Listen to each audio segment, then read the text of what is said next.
Um, First of all, if I ask everybody to stand up and do the Pledge of Allegiance.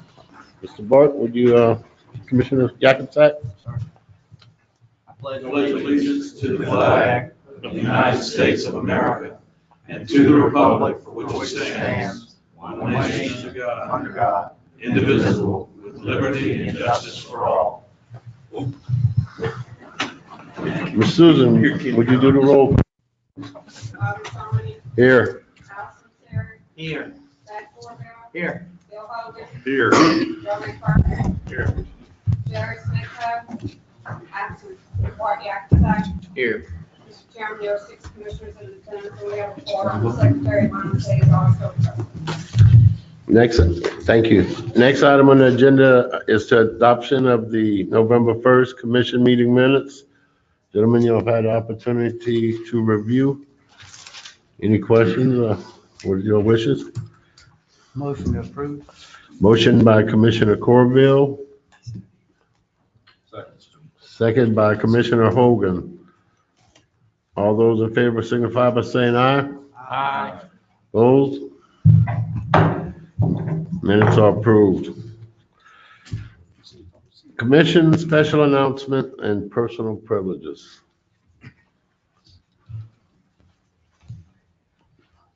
Secretary, you have anything you'd like to say? You good? Do you have anything you No, want I'm to? good, thank you. Okay. I'm sorry. That's all right. I was reading over some notes. Okay, we're gonna move over to next item. Enforcement report. Major Edward Skinner. Good morning, Mr. Chairman, members of the commission. Good morning. For the month of November, we had 7 boating incidents, 3 injuries, and 3 fatalities, 790 written citations, 315 written warnings, and 19 public assists. Inside your folder, there are some news releases for some cases the Enforcement Division made last month. Here's a brief synopsis of those cases. Enforcement agents, along with U.S. Fish and Wildlife Service officers, cited a Marksville man for taking over the daily limit of antlered deer, possession of illegally taken deer, and failing to comply with deer tagging and harvest card requirements on the Lake Ophelia Wildlife Refuge. The investigating agents received an anonymous tip that the subject harvested 2 bucks on the same day. During questioning, the subject admitted to harvesting both deer, a 6-point and a 15-point buck with his crossbow on the same day. Agents seized 2 antler deer heads and the quartered deer meat.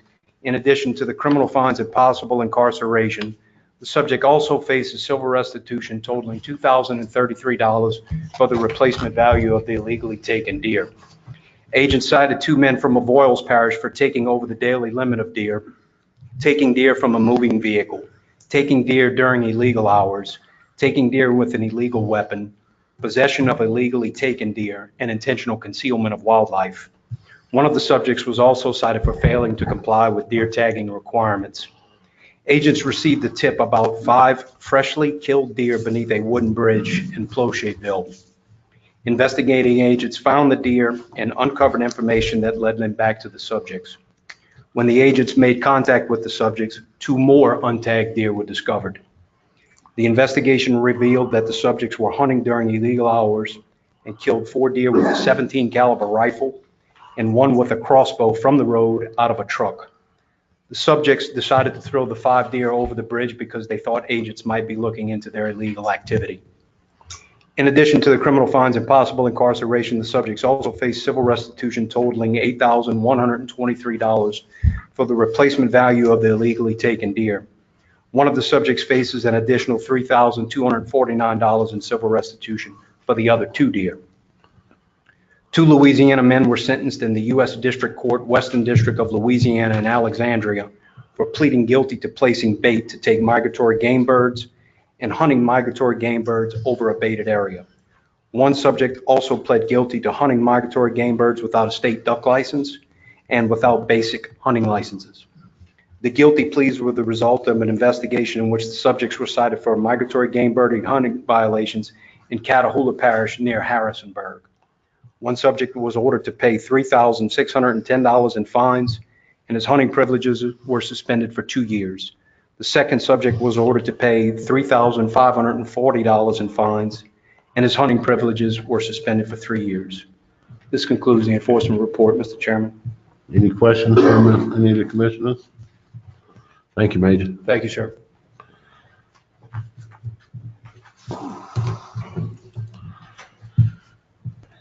Next item is to receive and consider a notice of intent on dredge fill material program. Mr. Kyle Balcom.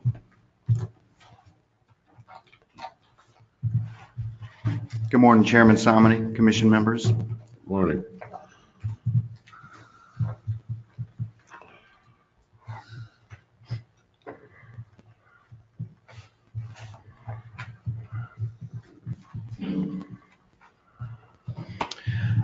Good morning. I'm Kyle Balcom. I'm a director in our Office of Wildlife.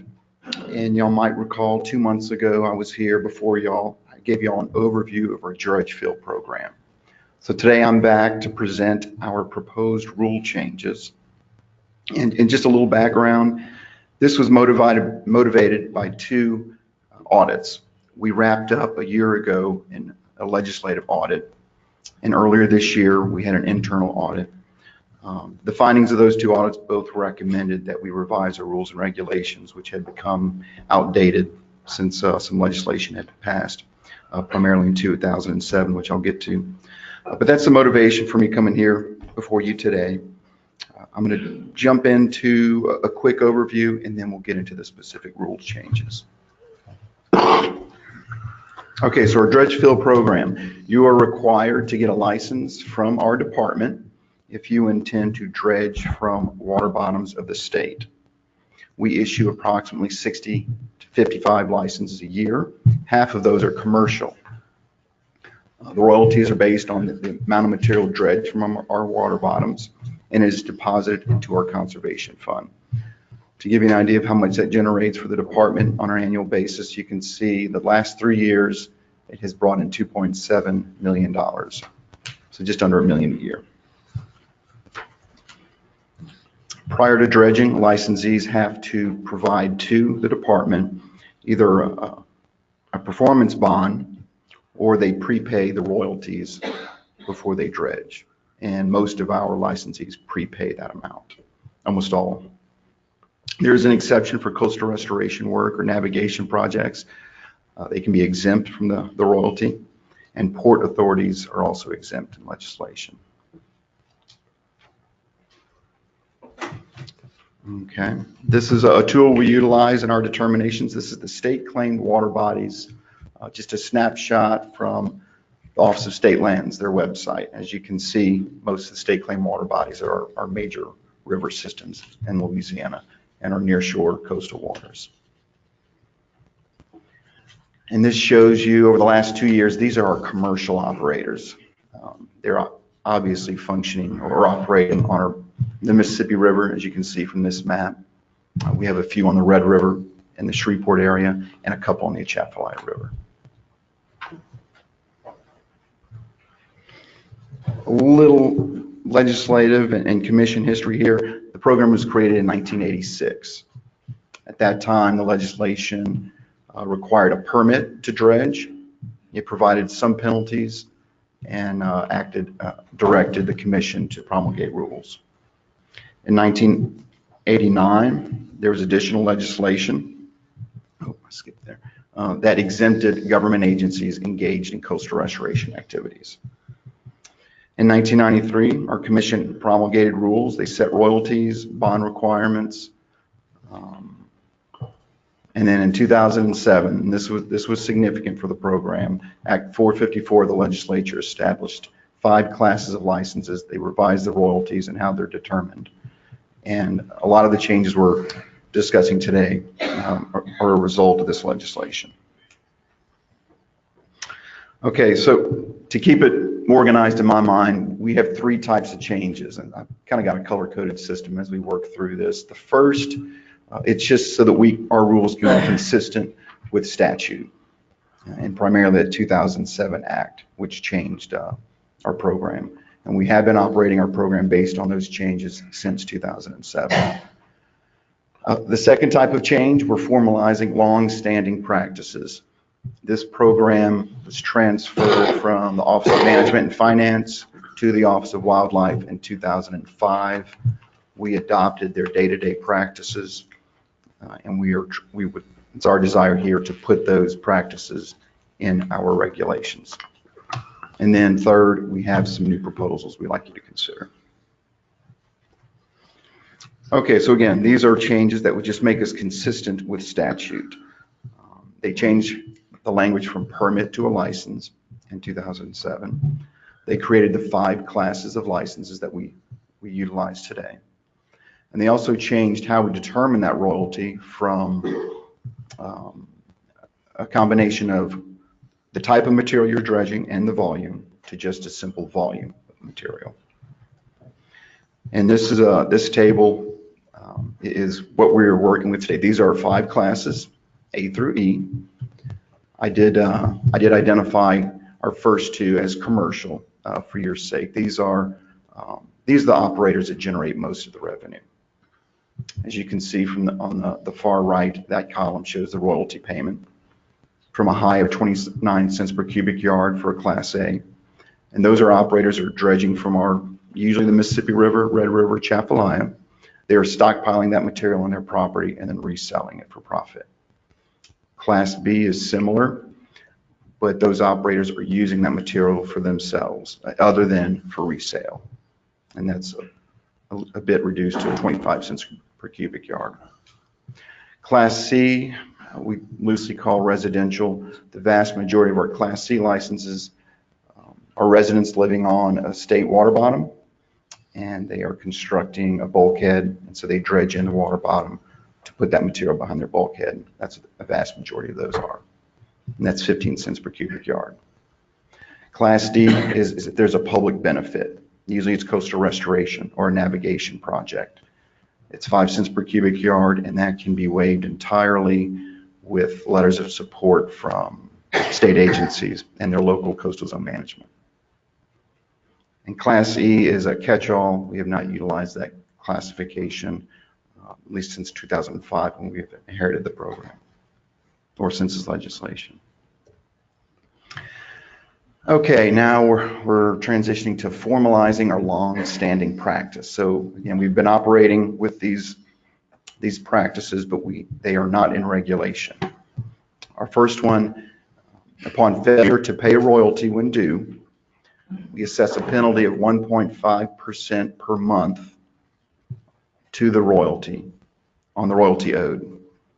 I went ahead and did some research on this 4 times in the 9 years that in the 9 years that I went back, we have instituted this. It may have generated something on the order of $2,600. But again, these are operators that have not gotten their license and have not paid their royalties, and either through our monitoring or other parties coming forward, we discovered that they did not pay. Our second change, kind of a no-brainer, they have to submit an application, and this application process has been in place at least since 2005 when we inherited this program. We provide guidance on how that bond amount, those that do choose to not prepay the royalty, we provide guidance on determining the bond amount. Also, license holders are directed to notify the department prior to dredging, and this gives us an opportunity to monitor their activities if we so desire. Also, commercial license holders shall file monthly reports. They do this through fax or email. It's just a simple report whether or not they dredged that month, and if they did, they indicate how much.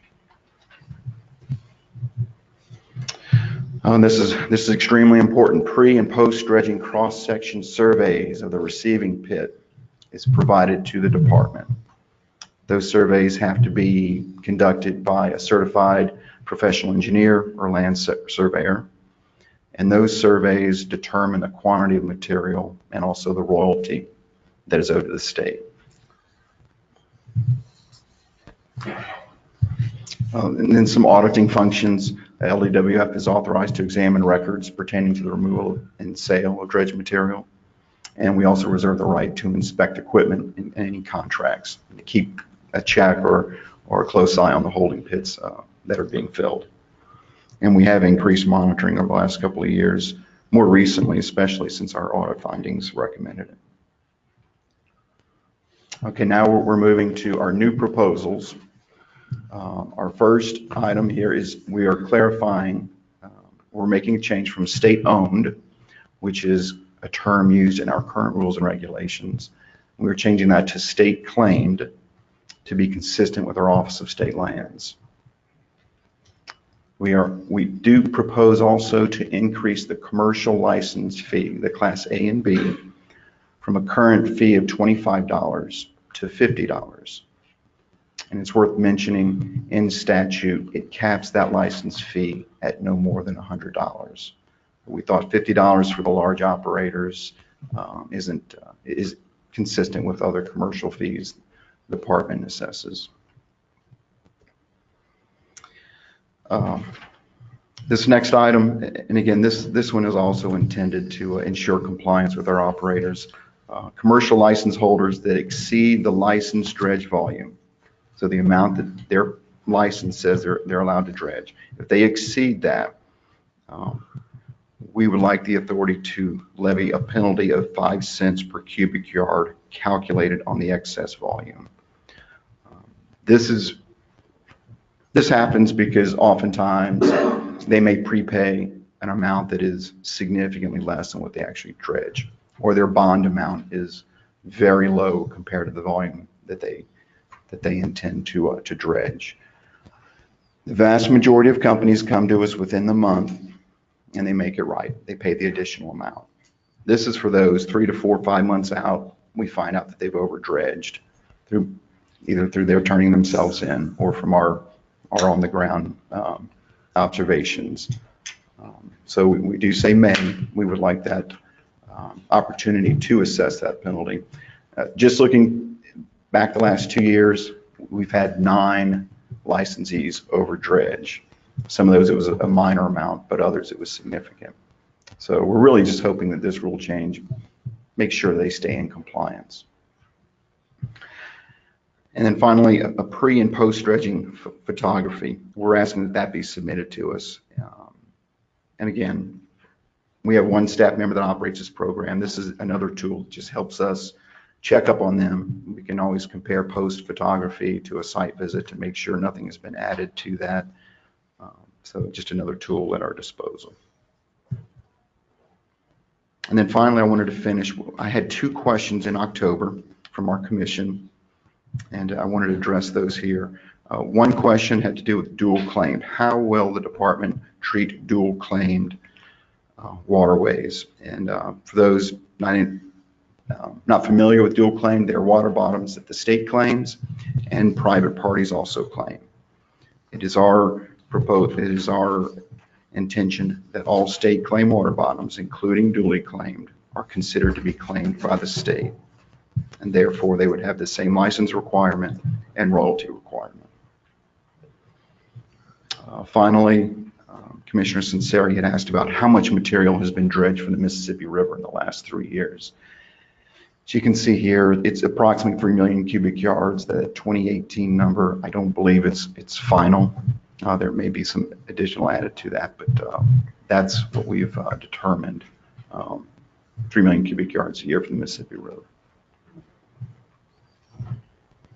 And that's all I have for you. Commissioner Sinceri. Thank you, Mr. Chairman. Thank you, Mr. Balcom. Just a couple of questions. Does CPRA do any business with any of the commercial licensees? That's a good question. I know that we have issued a license to CPRA. So in the past, they have applied for it and received that license. I would imagine their contractors have done that dredging for them. But I can say CPRA has applied for and received a waiver for those royalties or an exemption. That was going to be my second question. Is CPRA not being charged for the material that is being dredged on and for their behalf for coastal restoration projects with all, and do y'all have records of that? Yes, and that they would follow the exemptions that others would follow. There is a letter of support from the Department of Natural Resources, the local coastal zone management. I believe there's another state agency, but the exemptions are spelled out in statute in order to have that royalty waived entirely, what needs to be done. Thank you very much, Mr. Chairman. Thank you, Mr. Belka. Any more questions from Commissioners? Commissioner Yakubczak. Thank you, Chairman. Mr. Balcom, the change you proposed in, I guess, in 101A and 103B4 deals with the state-owned versus state-claimed. And as I see the struck-out portion, it used to say from water bottoms owned by the state. And Correct. so that didn't indicate whether the state, it owned by the state is a factual issue, right? It's the state owns it. I mean, it has to say it owns it. What we're doing is the change you proposed dilutes that to say the state has to just claim it. And I think that's inviting of litigation. I think that's where, if this commission were to pass such a change without a legislative change, just that we're inviting this department to be sued by a private landowner. Has that been thoroughly considered? Well, I'll tell you from my standpoint, we've had discussions with the state land office, and we really thought it was a matter of consistency. They use state claim. The data that we utilize is it's their website, their GIS work that defines it as state claimed. So when we need to make that determination, we wanted something to rely on, and that was the state land office's information. I could ask Cole Garrett to help clarify that. Yeah, Mr. Chairman, if I may weigh in on this a little bit. Commissioner Yakimczak, the legislative authority says that no fill, sand, or fill materials shall be dredged from the water bottoms of this state without a license issued by this department. So that is the statutory authority. So in your regulation, what we're looking to do here is define what those water bottoms of the state are. For that, we do rely on the state land office. That is the duty of that office to define those. The last time that these regulations were put into place, I think was in the 80s. Since then, in 2004, the state land office had been given the task by the legislature to develop this inventory. And the first thing they said when they developed the inventory was, you asked us to develop an inventory of state-owned water bottoms. Unless it's been adjudicated in court, we can't say we own it. What we do know is that in 1812, when Louisiana became a state, there was historically navigable water bodies that we claim and shall be forever free for commerce and belong to the state. There's also the issue of coastal erosion, of all these other natural processes that kind of affect what navigability in fact is. So what they came down on is, instead of developing an inventory of state-owned properties, which is going to be a very small percentage that's actually been adjudicated, we're going to say this is what the state claims. As Kyle said, for consistency, we rely on the state land office to make those determinations, and we're going to rely on their inventory. That's not to say that it's always going to be right. I think you appropriately point out it's a complicated issue of ownership of water bottoms, especially in coastal Louisiana.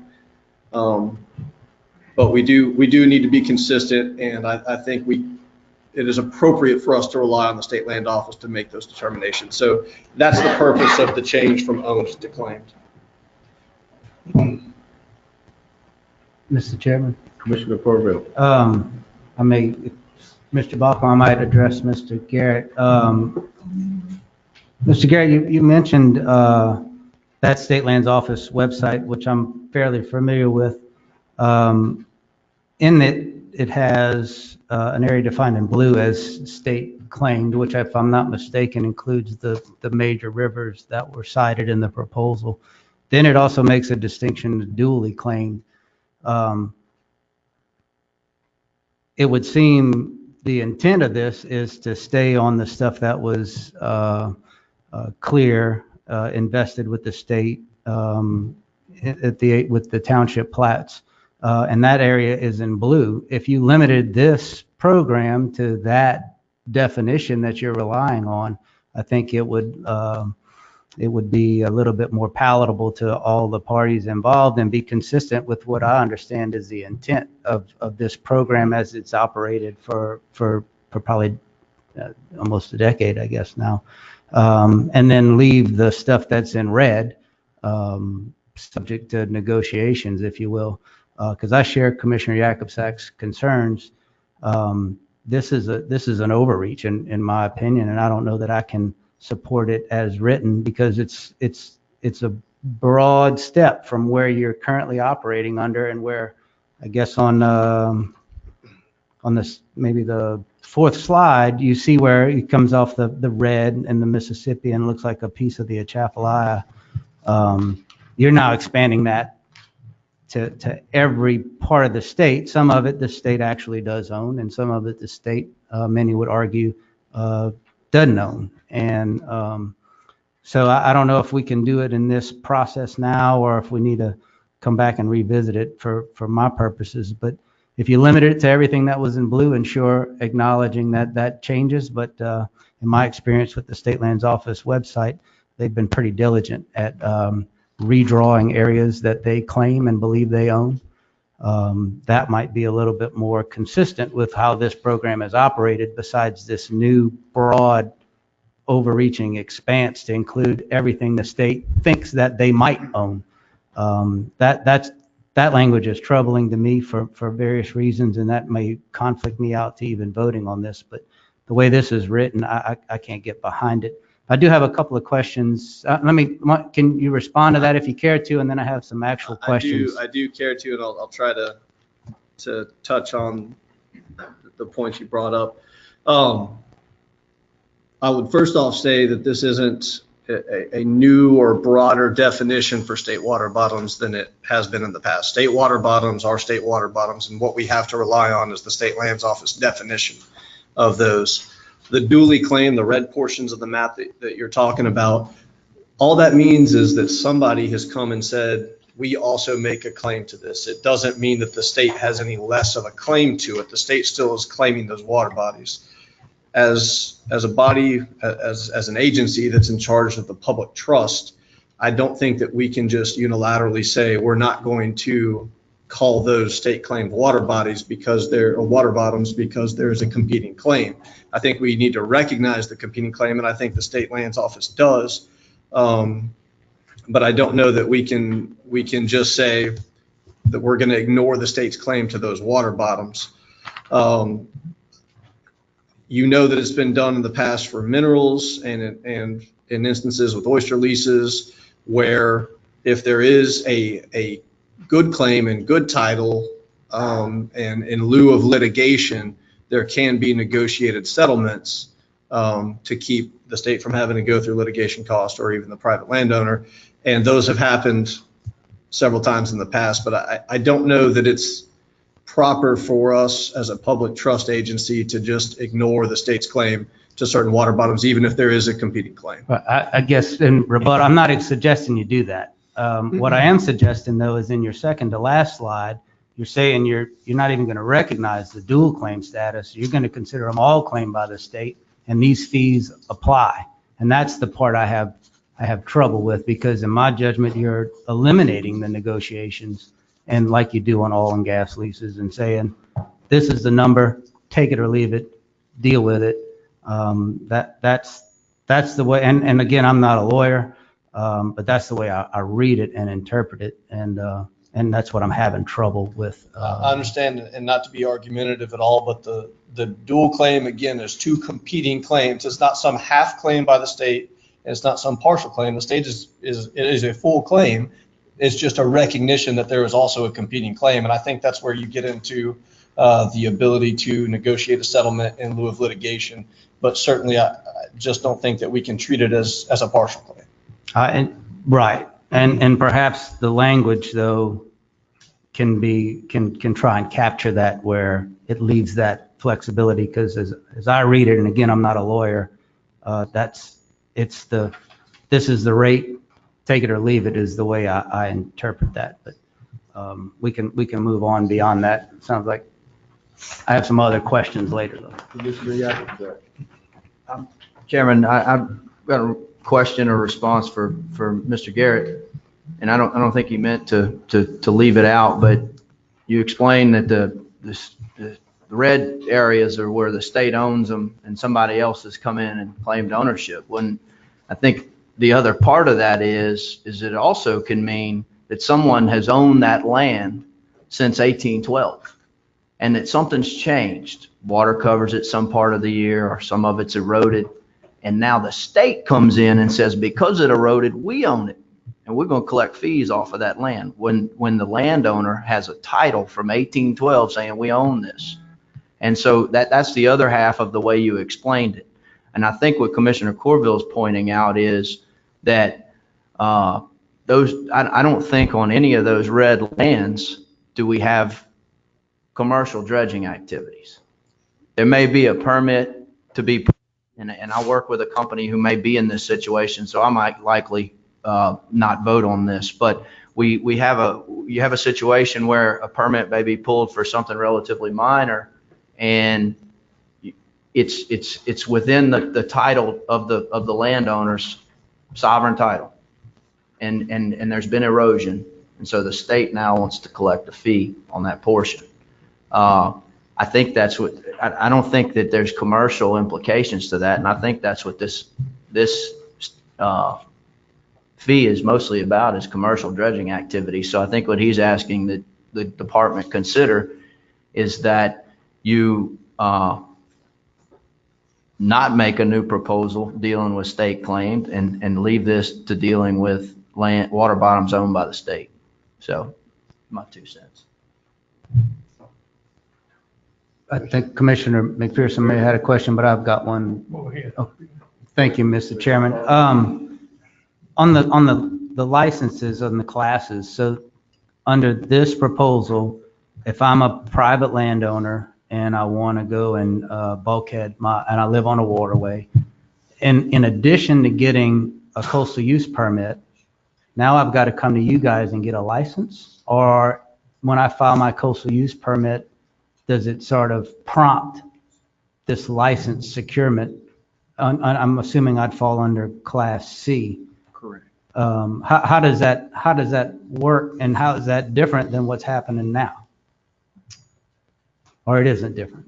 This doesn't change. Now, that coastal use permit application may prompt us to contact you and notify you of that requirement to secure a license and to pay a royalty.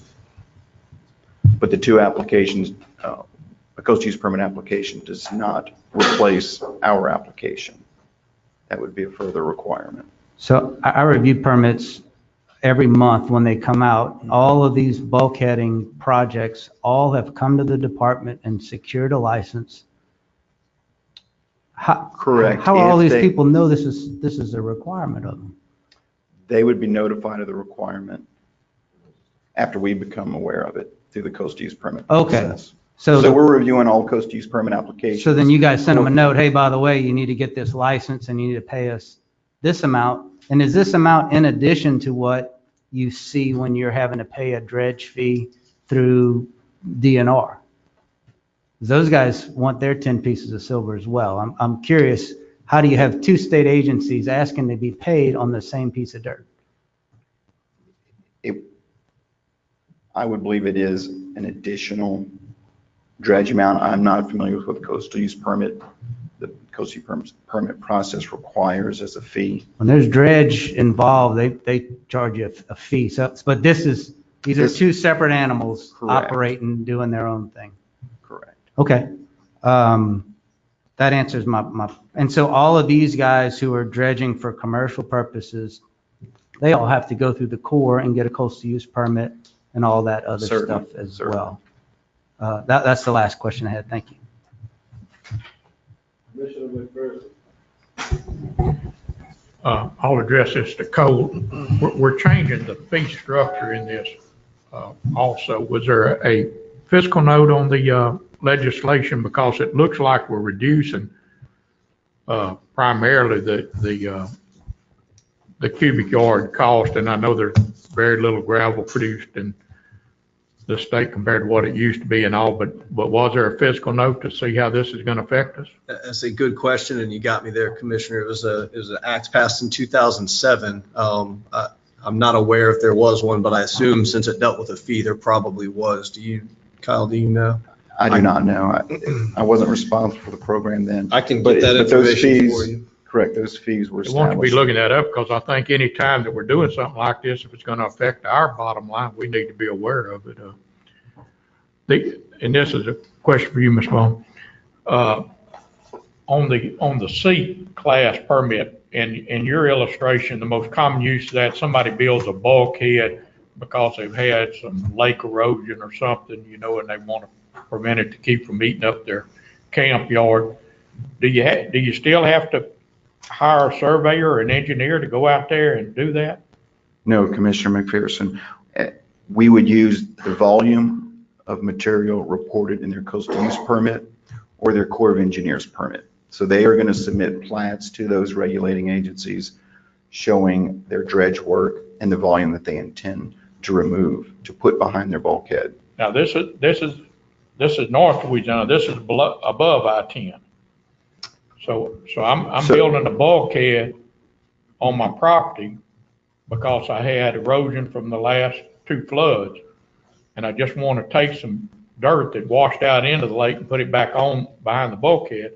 I've got to get a Corps of Engineers permit, and they're going to determine that volume. If you're on a water of the U.S., that would be their determination. You would need a Section 10 permit. Since we review all Section 404 and Section 10 permits, we would become aware of the activity through that. But this is a navigable waterway of the state we're talking about. Yeah, in this case, if it is a navigable waterway, correct. Excuse me? If it is a navigable waterway and the Corps requires a permit, that's the only way we would find out about this particular instance you're mentioning. Well, the fellow that called me and questioned me on this, he said he had called the Corps and they told him that he didn't need a permit, just to take a backhoe and dig some dirt out of the lake and put it behind the sink. You reckon he was informed correctly? Or that's Take a backhoe question? and dredge from behind. Backhoe, not a backhoe. I'm sorry, okay, a track hoe and dredge from From behind. the lake and put the dirt that he had lost back on his property. If the Corps informed him of that, then he didn't need a Corps permit. We wouldn't have known about it. And if that is a state claim water bottom, then he would have needed to get a license from the department and pay the royalty amount. So But the first question is, did he get a proper answer from the Corps of Engineers? Did he need a 404 permit? And then if the answer was yes there, then he would need the state license. If he got a no answer from the Corps, he would still need the state license. Depends on if it's a state claim water bottom, one of the water bottoms identified on this map here. Well, yeah, I know it's a state claim water bottom. So now we're back to my original question. If the Corps told him he didn't need it, then how are you going to determine the volume? Do you have to have the surveyor or the engineer come out in that? we would ask him to provide us a plat, a drawing of what he intends to do. Those permit So drawings. he could show you how much fill he intended to put, not how much fill he had taken.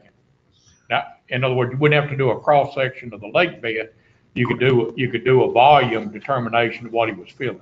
Correct. And y'all would accept that. Correct. On the Class C license, we rely on those drawings that the applicant provides to us. And they're not done by a licensed engineer. They're usually very small amounts, considering. Wouldn't that make a difference if it's a new build or a repair? I would say no. If they come back at a later date to dredge in that water bottom again, again, they're severing the state of that water bottom and they would pay for that material.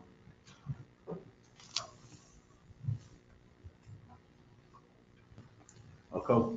Commissioner McPherson, I did look up that fiscal note from 2007. Looks like recognizing there was going to be an increase for some classes and a decrease in others, The Legislative Fiscal Office said that the note would be about $150,000 to $200,000 per year Gain or loss? gain. I would have thought it would have went the other way, but Yeah, most of the they base their calculations on the Class A permit, which actually increased from 20 cents to 29 cents, and I think that makes up a bulk of the permits or licenses issued. So recognizing that, they expected an increase. but gravel went down from 60 cents to 29 cents. I would say, I don't know if we have issued a license for gravel. So that would mean you're in the riverbed mining gravel.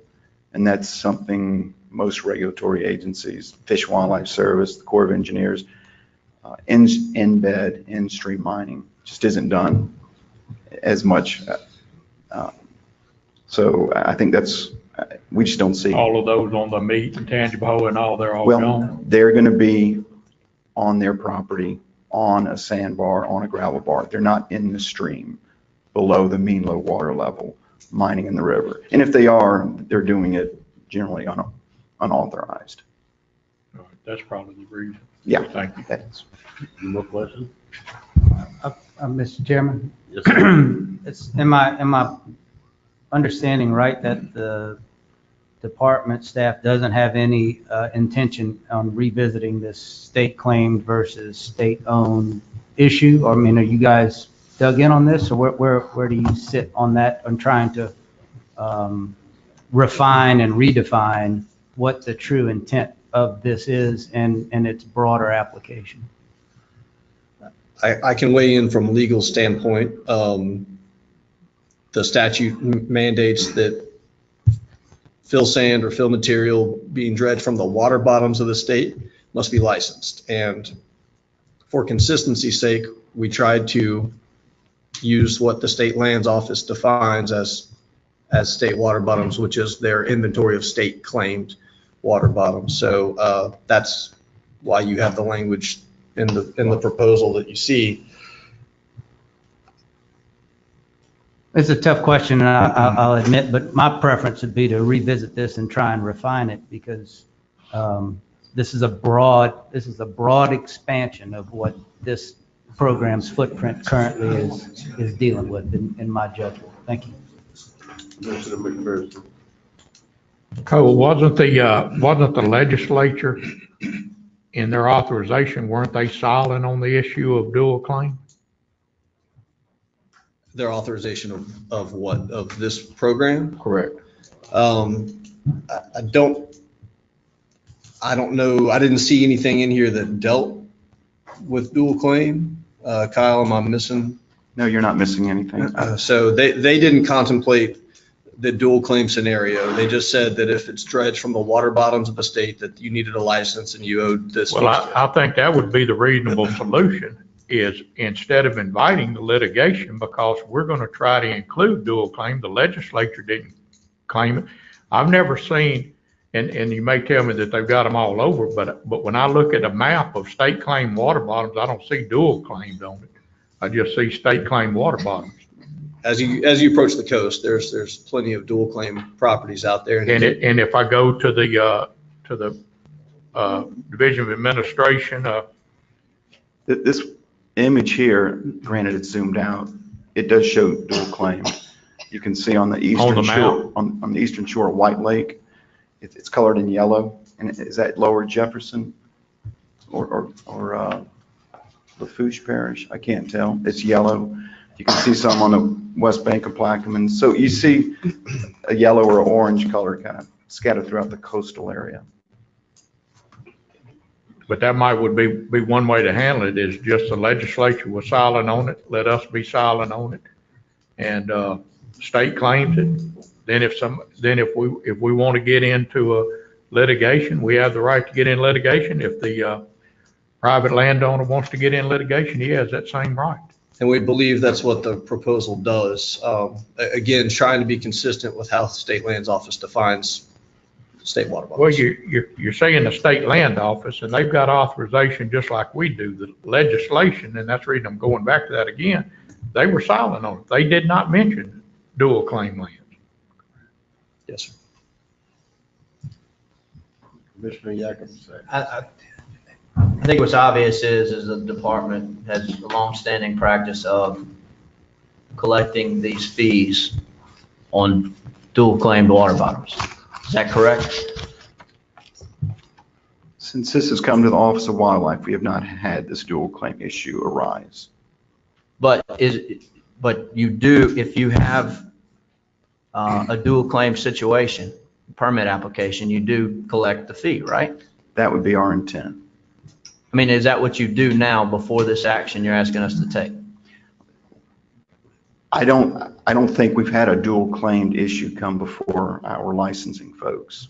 Well, I'll tell you about one. And Okay. this is the reason I'm going to abstain from this vote. But I have a currently pending that is on which I said I'm involved with one on which all of the dredge material will be removed from private land, from within the surveyed limit boundaries of a private landowner.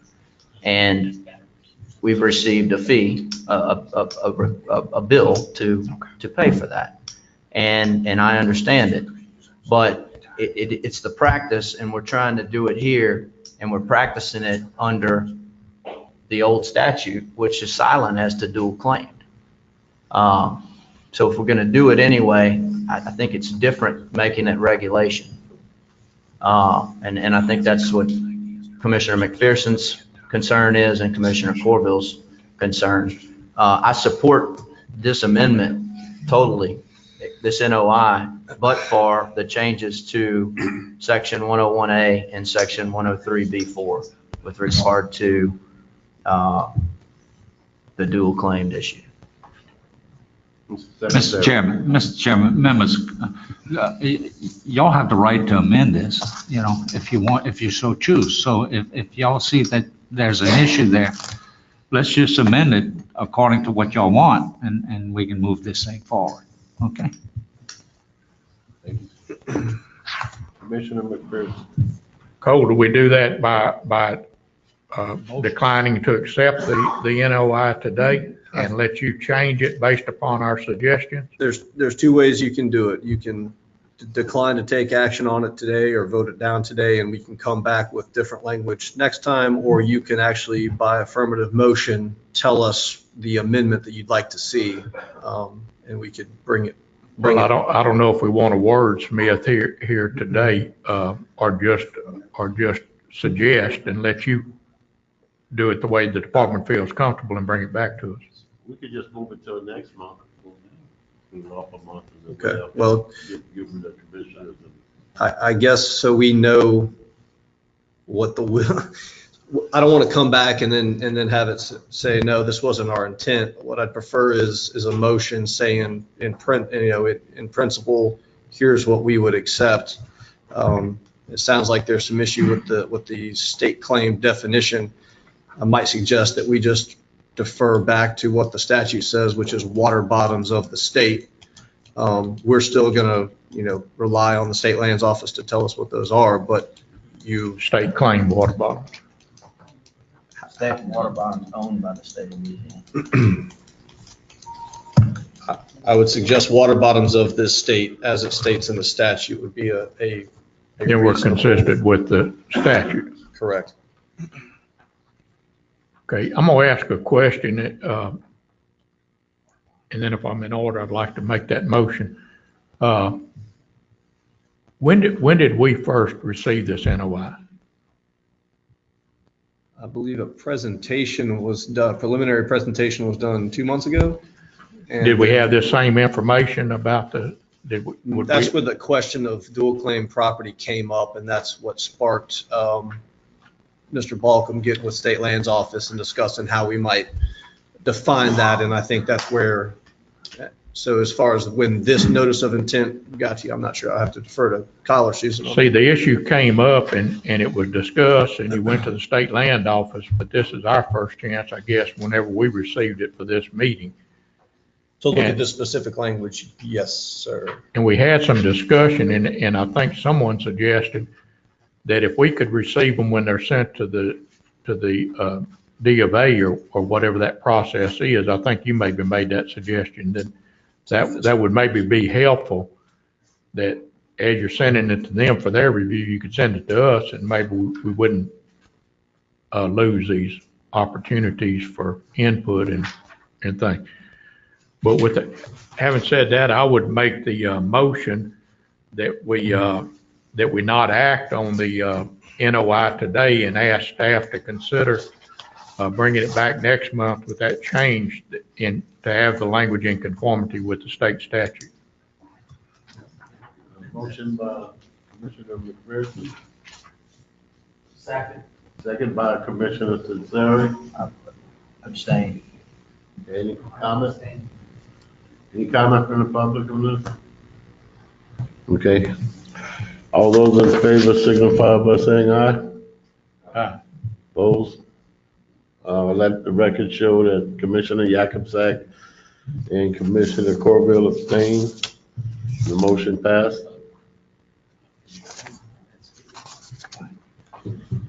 Thank you. Thank you. Yeah, put chairman is voting affirmative to the motion. Need you for the quorum. We gotta be a quorum. It'll be 4 votes. Okay, next item on the agenda is to receive a presentation on the new WMA self-clearing permit app. Mr. David Hayden.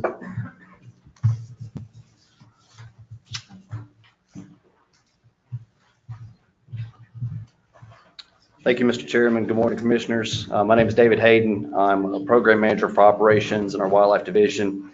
Steve Smith was supposed to give this presentation today that we put together. Unfortunately, he had a death in the family and he's attending to those needs today. So he's in our thoughts. So just to review, the self-clearing permit requirements on WMAs are required for all activities unless otherwise specified. There's two parts to the check-in process or the self-clearing process. First, you must check in with a small portion on top, put it in the box. The second part is the check-out, which is kept on you initially, then put on the box upon checking out. Users may check in up to a day in advance, and the check-out portion must be put in the box upon completion of your activities when exiting the WMA or if you're camping within 72 hours. Just a little bit more review. These permits are available at self-clearing kiosks, which are available at most entrances and camping areas throughout the WMA. The staff monitor kiosks to compile monthly user data that is turned in to Steve and I. The data is used for grant reporting, helps us direct management, identify user trends, and determine management emphasis, and also determine needs of a specific WMA or of our entire WMA system. Here's just a picture of what it looks like currently. On the right-hand side is one of the kiosks that you would pick up the permit out of the small green box there on the right. The kiosks also have information about black bears, the check-in process, and so on. And on the left is a front and back picture of the actual permit. So now introducing the new self-clearing permit app and web portal. So why do we want to do this? So our director, Tommy Tuma, has for a few years now wanted to go this direction. Obviously, we're in a digital world, that goes without saying. People prefer electronic processes over paper these days. We can provide a more convenient tool for our users. It can reduce costs, both associated with the permit, the kiosk box, and the man hours associated with picking up those permits and counting them and manually putting them into a spreadsheet. It'll also give us another database of user profiles for user demographics and human dimensions. So we developed a prototype and it was provided to a contractor about a year ago.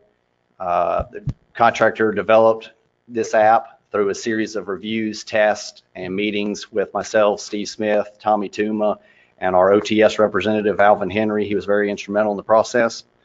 The final product was developed and released to the public at the beginning of October. You can see down at the bottom there, so far we have over 11,000 downloads of the app. It is available both on the Apple and the Android platforms, so that's a combination of the two there. The number here was produced on Friday, 13,735 check-ins. As of last night at about 10:30, it was almost 15,000. So this is how you download the app. You can either search your Apple Store or the Google Play.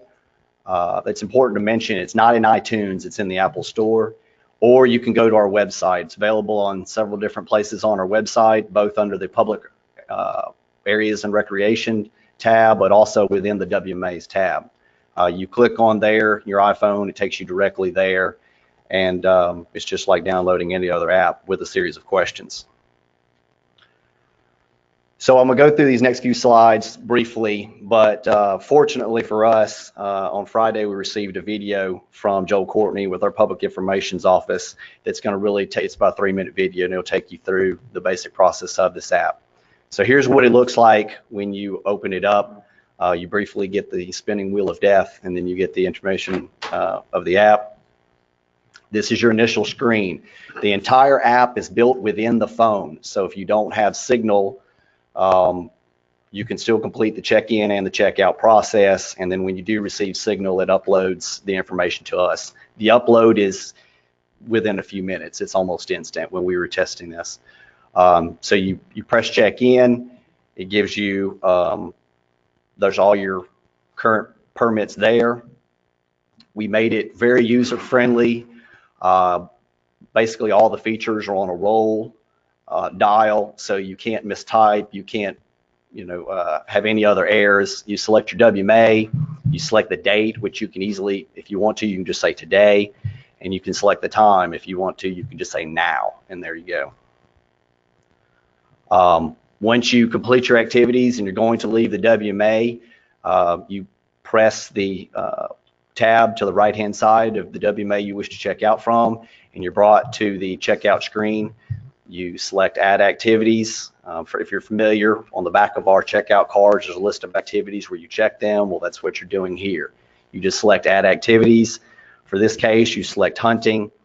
Then you would put in the number. It also provides you a history. This is just for user convenience. If you're curious about where you've been and what you like to do, it provides a history like many apps do. And on the right-hand side, you can look at the details, if you wanted to think about how many squirrels you killed that day, how many ducks, or so on. This app is also available online. You can do it at your PC before you leave the house. This syncs with your phone, so if you want to, you can show them your check-in permit there on your phone. But the same thing, you put in your email address and your password. You check in, you go hunting. When you come home, you can check out. It's important to note here that from an enforcement standpoint, when you're checking out, you can show the check-in screen on your phone. It details where that you've been checked in. Or if you check in via the web portal here, you can just print the check-in screen and carry it around like you would a paper permit. Now I'm going to attempt to play the video so y'all can see it a little bit more colorfully in detail. A new app that will allow users of the Louisiana Department of Wildlife and Fisheries wildlife management areas to check in and out of WMAs online with their mobile device or computer is now available. While physical WMA self-clearing permit stations are still available, this convenient mobile option allows easy compliance with the mandatory process. The app, which is available on both Apple and Android devices, makes checking in and out of WMAs fast, simple, and convenient. To use, you must download the app to your mobile device or computer. The app is available through the Apple App Store or Google Play. Upon opening the app, you must first create an account, which includes a unique username and password. You must check in before or upon entering a WMA by selecting the check-in option of the app or web portal. You may check in up to 1 day in advance of visiting a WMA. If you do not check in via the app or portal, you must still check in utilizing the traditional paper permits located at self-clearing kiosks. To use the app, select the Check In Here button. Then select the WMA you are utilizing from the scrollable drop-down menu.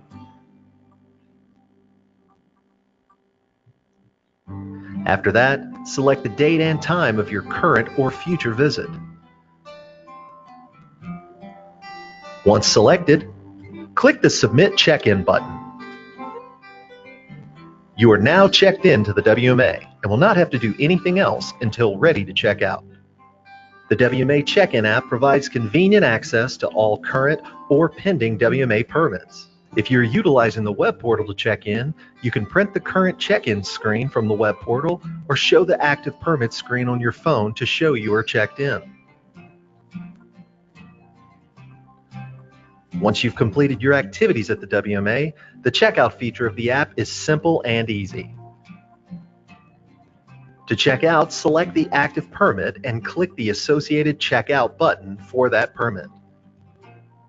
Upon selecting checkout, you will be prompted to add an activity, which can be selected from a scrollable drop-down list. You will then be prompted to enter additional information about that activity if required.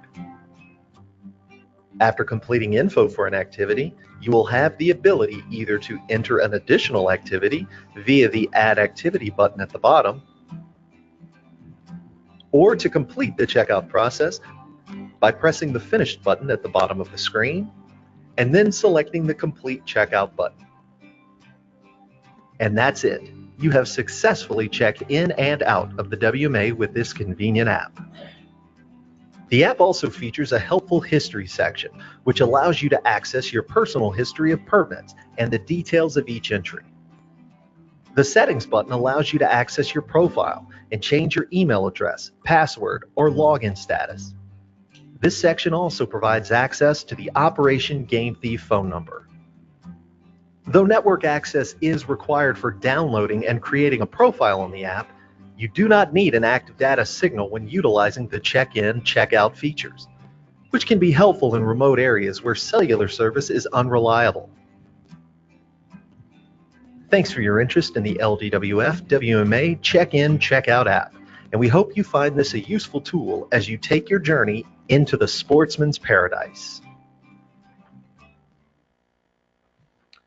Again, I'd like to thank Joel Courtney for that video and Alvin Henry for his help in this entire app process. You can see there at the bottom of the screen the direct link to download our apps. There's also our other apps from the department are available at the same webpage. We're excited about this app and I appreciate your time. Are there any questions? I have one before Yes, we sir. get started off. On this app, say if God taking his family out to the WMA, do you put your children, list them on there? That's something that we're working with right now. How That's many probably, people with you and Yes, stuff like sir. that? Yes, sir. Good question. That's actually been one of the more, we've had very similar few questions involving this app. That has been one of the more prominent ones. Currently, regulations state that the user must have the permit on each user must have the permit on him, whether you're 5 years old or 55 years old. So unfortunately, currently that child would, or whoever would have to have their own smartphone with the app downloaded on it. That is something that we've talked about internally, and Tommy's going to visit with some possible changes in that regard. It seems like that would be a necessity to have that for safety reasons and all. Yes, sir. Yes, sir. And to get people to do it. Yes, sir. Correct. Correct. Okay. Commissioner Corbell. Chair, Mr. Hayden, do you know, I know there's some WMAs that don't have the self-clearing deal, like maybe a Chafla Delta. Correct. Is it on the app? Correct. They are every WMA, Okay, great. as well as the two Kisatchie Preserves, Catahoula and Red Dirt are on the app. They are all currently have, even the ones that don't currently have the hard copy paper are on the app. And again, that brings up some possibilities for the future, Right, for where we may go. Pretty exciting. Yeah, we can get some user data for areas that currently don't require checking in, checking out. So I use a fair number of WMAs, one in particular for shooting, and I got to congratulate you guys on this idea and Mr. Tuma on this idea. This is spectacular.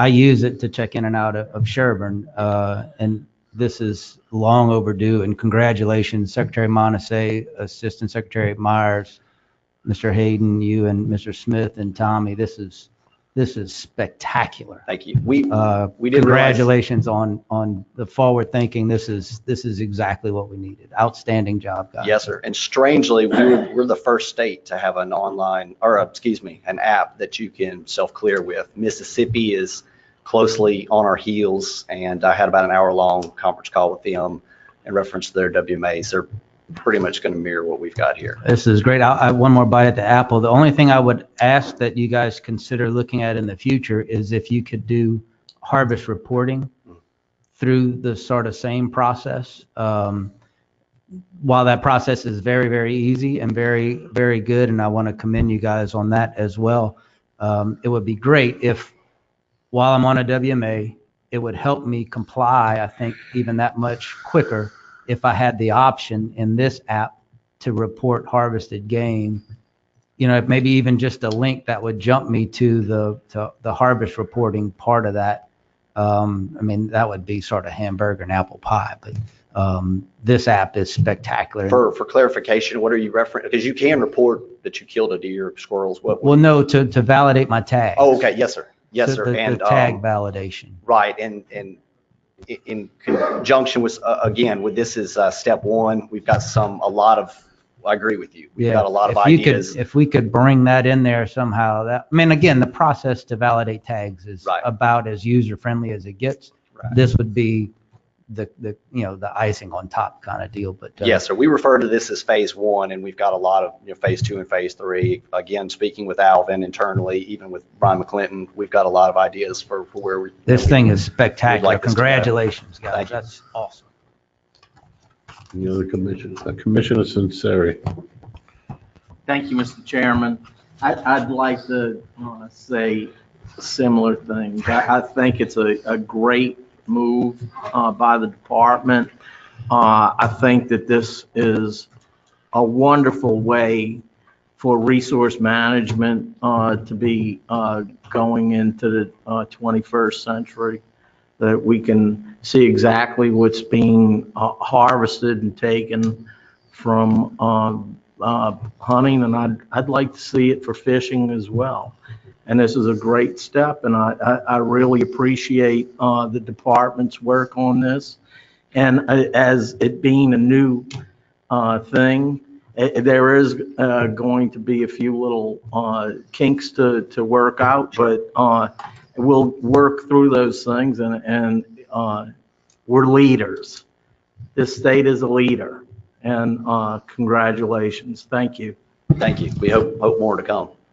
Mr. Chair, I want one more bite at that. I've used those cards a lot, and they were see if I can find a polite way. They were problematic, I guess, for a lot of folks, and this app has made using the state's land and the WMAs infinitely more convenient, and there's absolutely zero reason now for a person not to do self-clearing permits at any WMA. It's revolutionized the WMA use, and I think the feedback you guys are going to get is going to be overwhelming. Yeah, it's been very well received. Only maybe a couple dozen issues, and most of those are relatively minor. But thank you again. And one more, I think, to get to Commissioner or Chairman Samany's point, I think almost every kid these days has a daggone smartphone. But, I think if you can work where the really young kids who may be bird watching or fishing or whatever on WMAs, that they could be a group, but at some point you pick an age at, almost, you have to be, I think, 16 to hunt on your own, and yet otherwise you have to be with a responsible party. So you might be able to link those two, and I know I'd be supportive of that if it came in front of this group, to where you kind of mold that with the hunting license regulations and the self-clearing stuff. I think that'd be a great direction to head. Understood. Thank you. All right. Thanks a lot. Thank you. Okay, next item on the agenda is to receive an update on chronic wasting disease status. Mr. Jonathan Bordelon. wildlife biologist. How you doing, Jonathan? I'm doing fine, Mr. Chairman. Thank you. Good morning, members of the commission. Just a real brief, short update on chronic wasting disease since we last spoke in October. A couple of things have changed. One of them is more or less hot off the press. Louisiana Department of Agriculture and Forestry actually amended their moratorium on importation to include a few new species per our request. So that's a great thing. While they had prohibited elk, red deer, mule deer, white-tailed deer, and black-tailed deer, they've now included reindeer, sitka, moose, and muntjac, which is a species of deer susceptible to CWD. So all of those species now that have CWD has been documented in, has been added to their list. So that is something that we were just made aware of and wanted to share that with you today. In addition to that, what else has happened? Since we've spoken last, Mississippi went from 1 positive to 3 positives. The second positive was actually a neurologic animal. It was discovered in Pontotoc County, Mississippi, which was about 40 miles south of Tennessee, more than 130 miles from the original positive in East Sequina, which was just miles from Louisiana's border.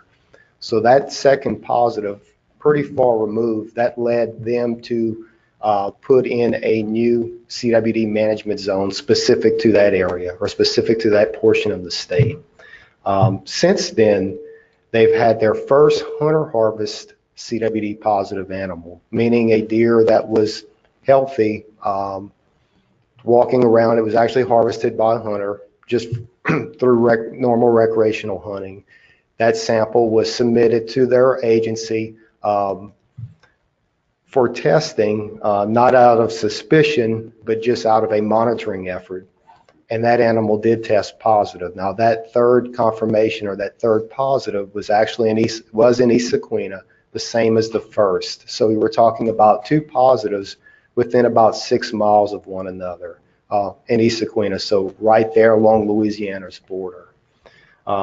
That positive has not caused any additional changes in Mississippi's response because of its close proximity, and it fell within a zone at which there's already some restrictions.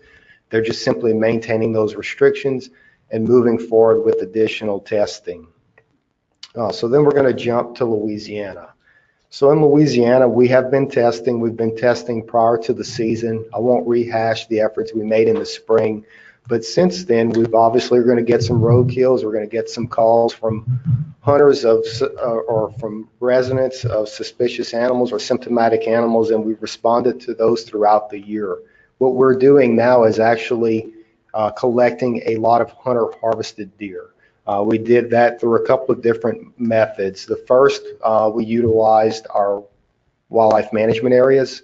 On those wildlife management areas, at least on certain wildlife management areas, we have managed deer hunts in which hunters are required to bring their deer to a check station where certain biological data is collected at that time. And that afforded us an opportunity to do some sampling. We did some pretty extensive sampling across our state. In addition to that, we've extended that effort to some of our other federal partners. The next one coming up actually this weekend will be on Tensas National Wildlife Refuge, 80,000 acre National Wildlife Refuge in Madison and Tensas Parish.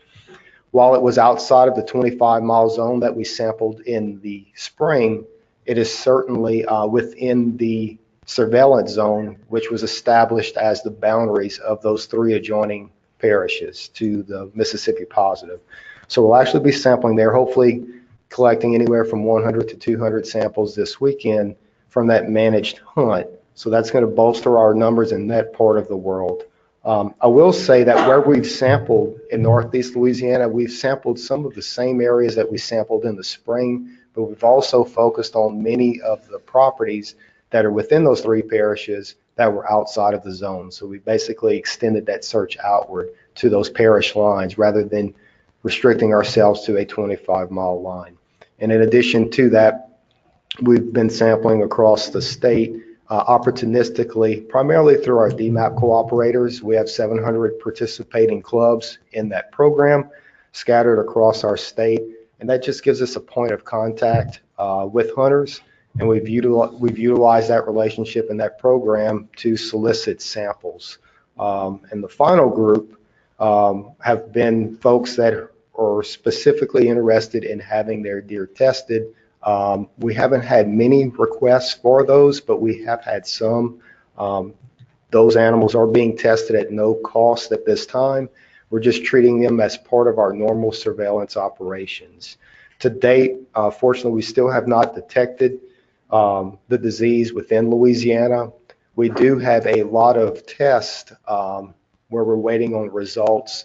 While we were getting a pretty good turnaround earlier, we're at the point of the season now where things have really slowed down because the labs that are accepting samples are having it, they're seeing an increased volume at this time. So we're looking at about a 2-month turnaround at present day for results.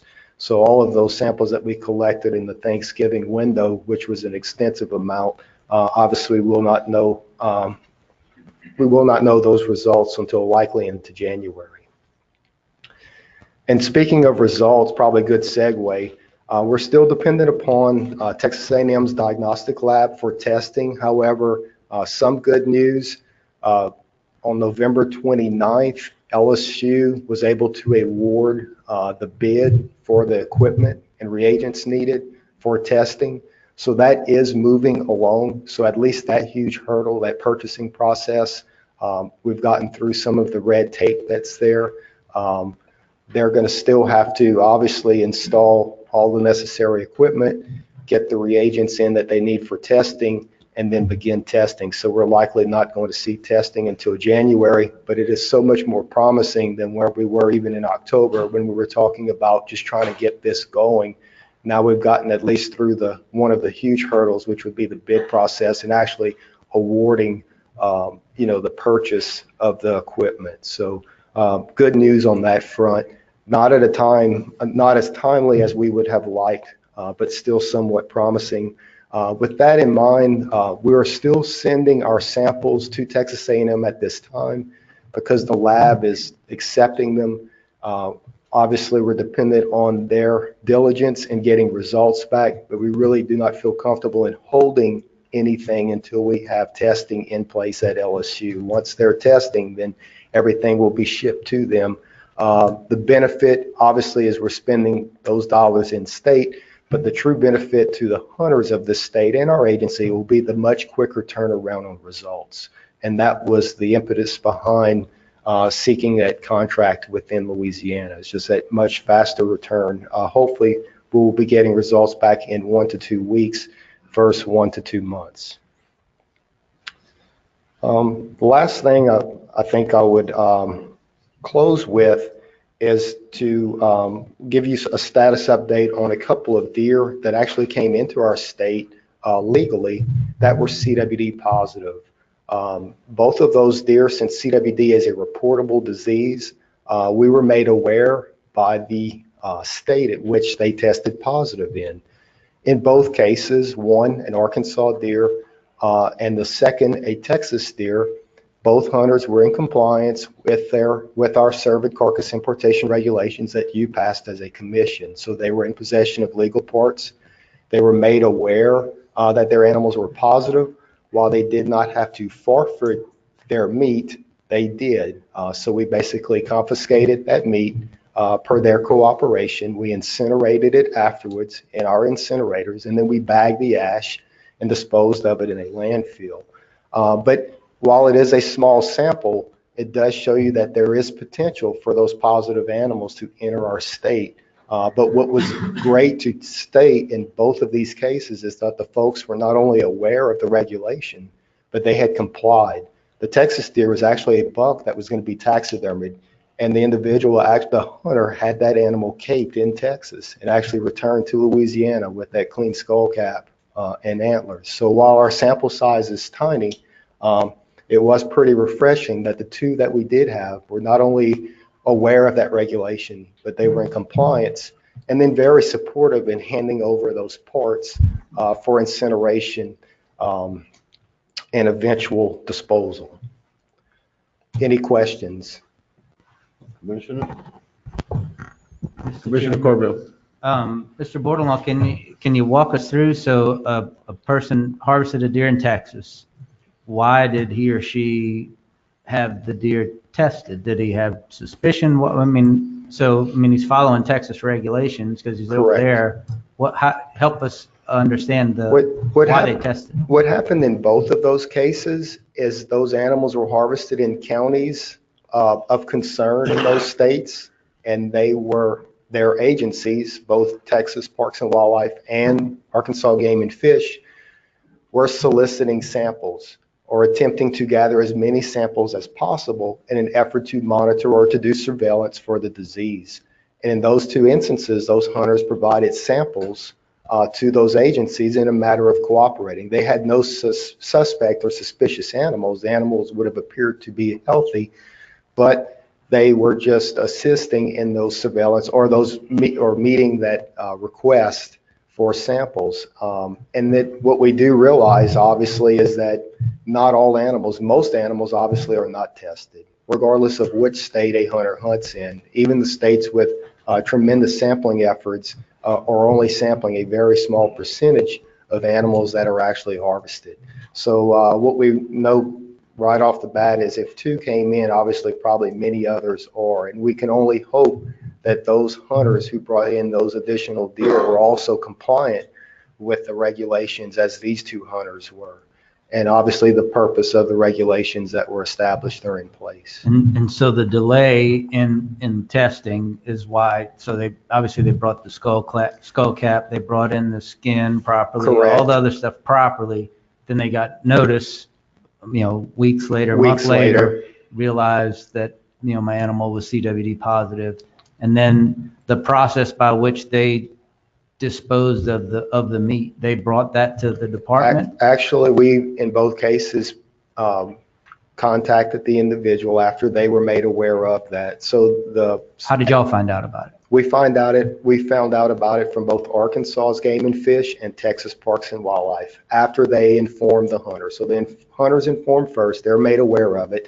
They are told that expect a call from Louisiana. Okay, so the other states provide notice Right. to the department? Exactly. So then after the hunter was contacted that they had a positive animal, they then reached out to Dr. LaCour and made him aware of that positive, at which point we make an effort to contact them and at least ask them what their intentions for those parts are. And in both cases, they were more than happy to give those over for proper disposal.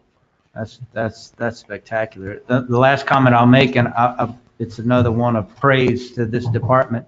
I want to thank Secretary Montesay and the department for the service that you're providing to the Louisiana hunter, specifically me, and amongst all the other ones, because I am providing my animals to be tested on a voluntary basis, because that level of comfort that I have in feeding my family with harvested deer meat from Louisiana, the service that you guys are providing to the people of this state, I don't think you can measure that level of comfort whenever you're feeding your family with some of this harvested meat. It's great that we live in a state, and I represent some people of the state and this department, that you provide that kind of service to the people who live and pay taxes in this state. And I'd be happy to pay for my testing if it ever got to that point, including if it meant I needed to pay a little bit more for a license to hunt deer, or for my kids to hunt deer. That kind of service and that level of comfort you can't measure. So thank you to the department for what you do for the people of this state. And thank you, and thank you all for your past efforts of support. Any other commissioners? All right, thank you, Jonathan. Yes, sir. Maybe we could make a special arrangement to get you billed on your testing. We'll send you a bill for the testing. It's a big deal, man. Oh, yes, it is. You guys are leading the charge on CWD. Can we have your address, please, Mr. Corbell? Doesn't mean it's gonna get paid. You can send all you want. Okay, next up, we have a presentation from the Louisiana Oyster Task Force. Who's representing the task force? Okay.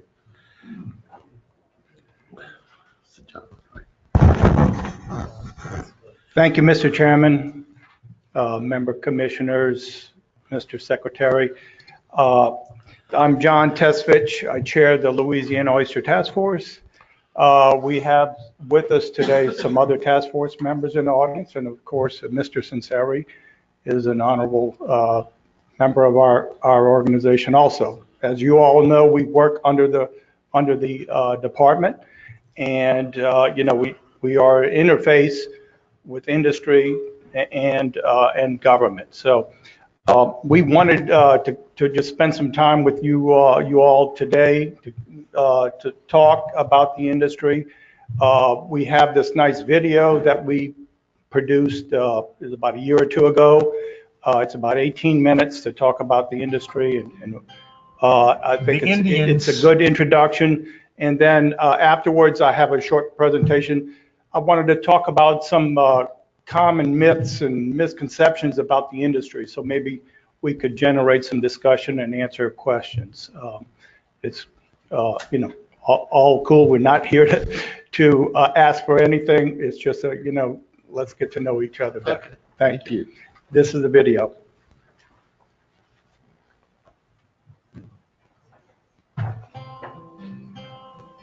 The Indians that lived in South Louisiana prior to the settling of this country, they definitely used oysters. They ate oysters.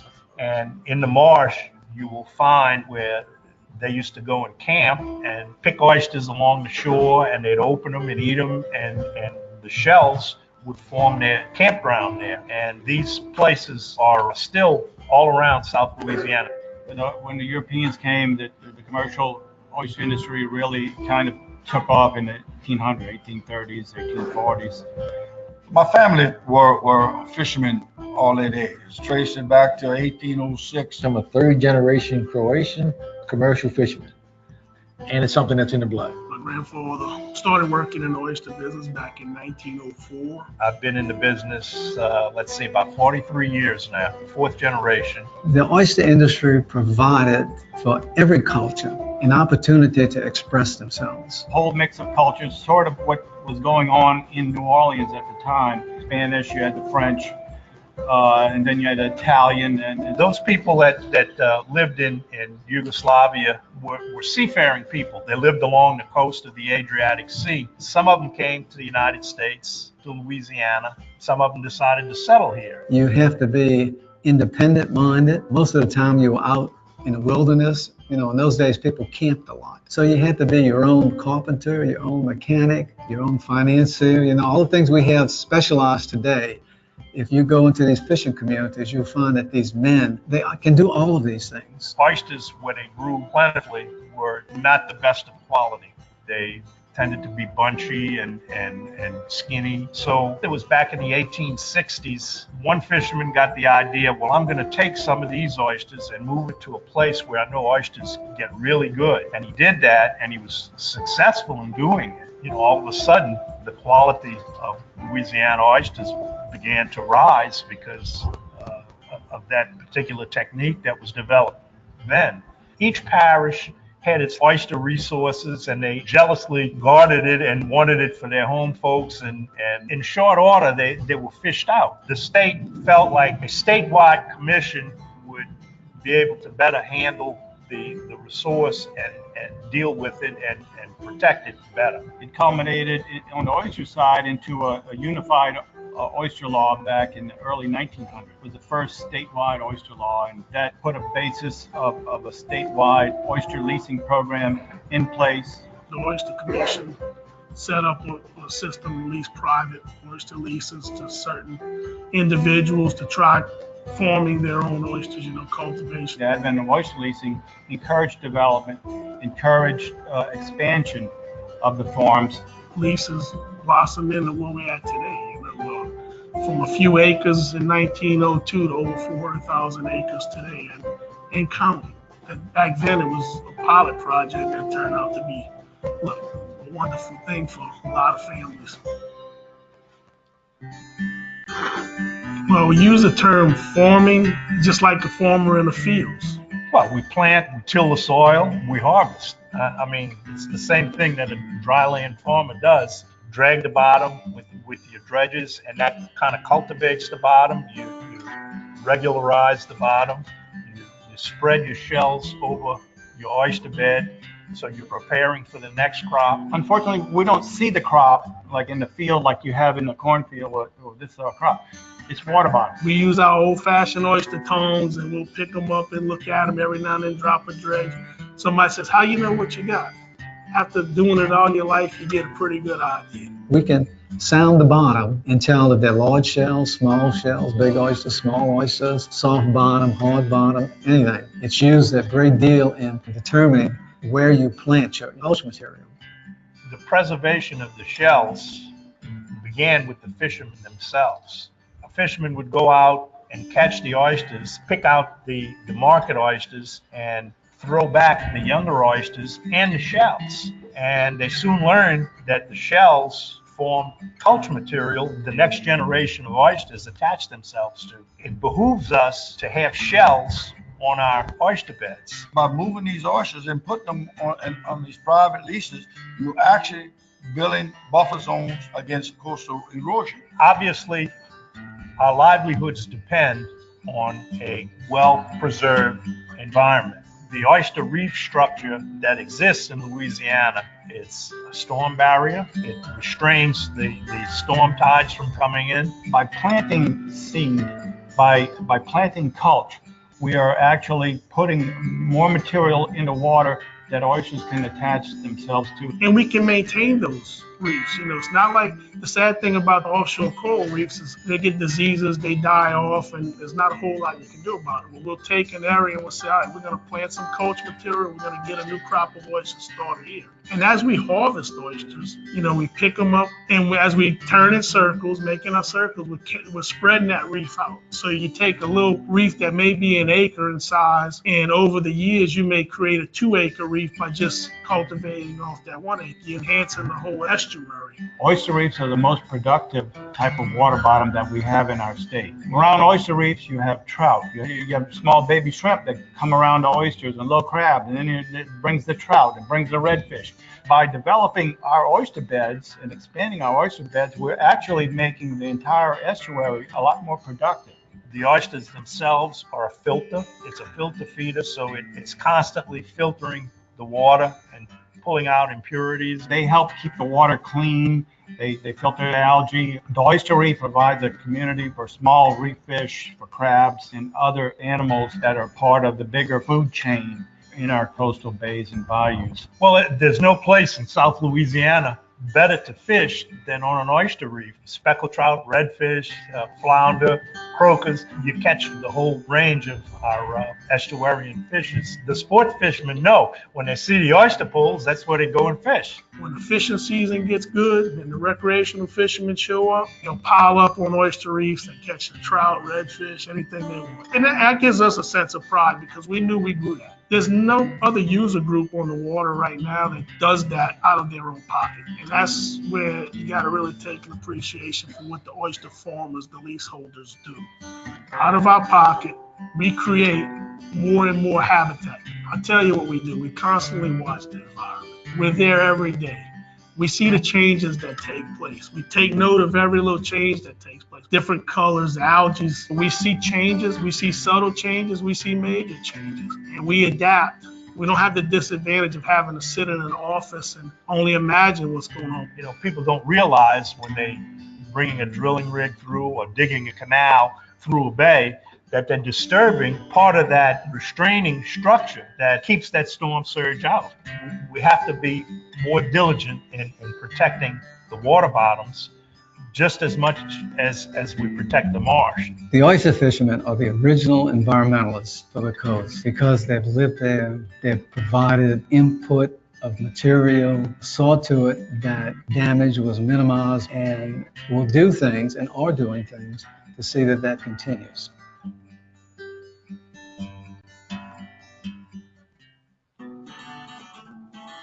it's a work ethic.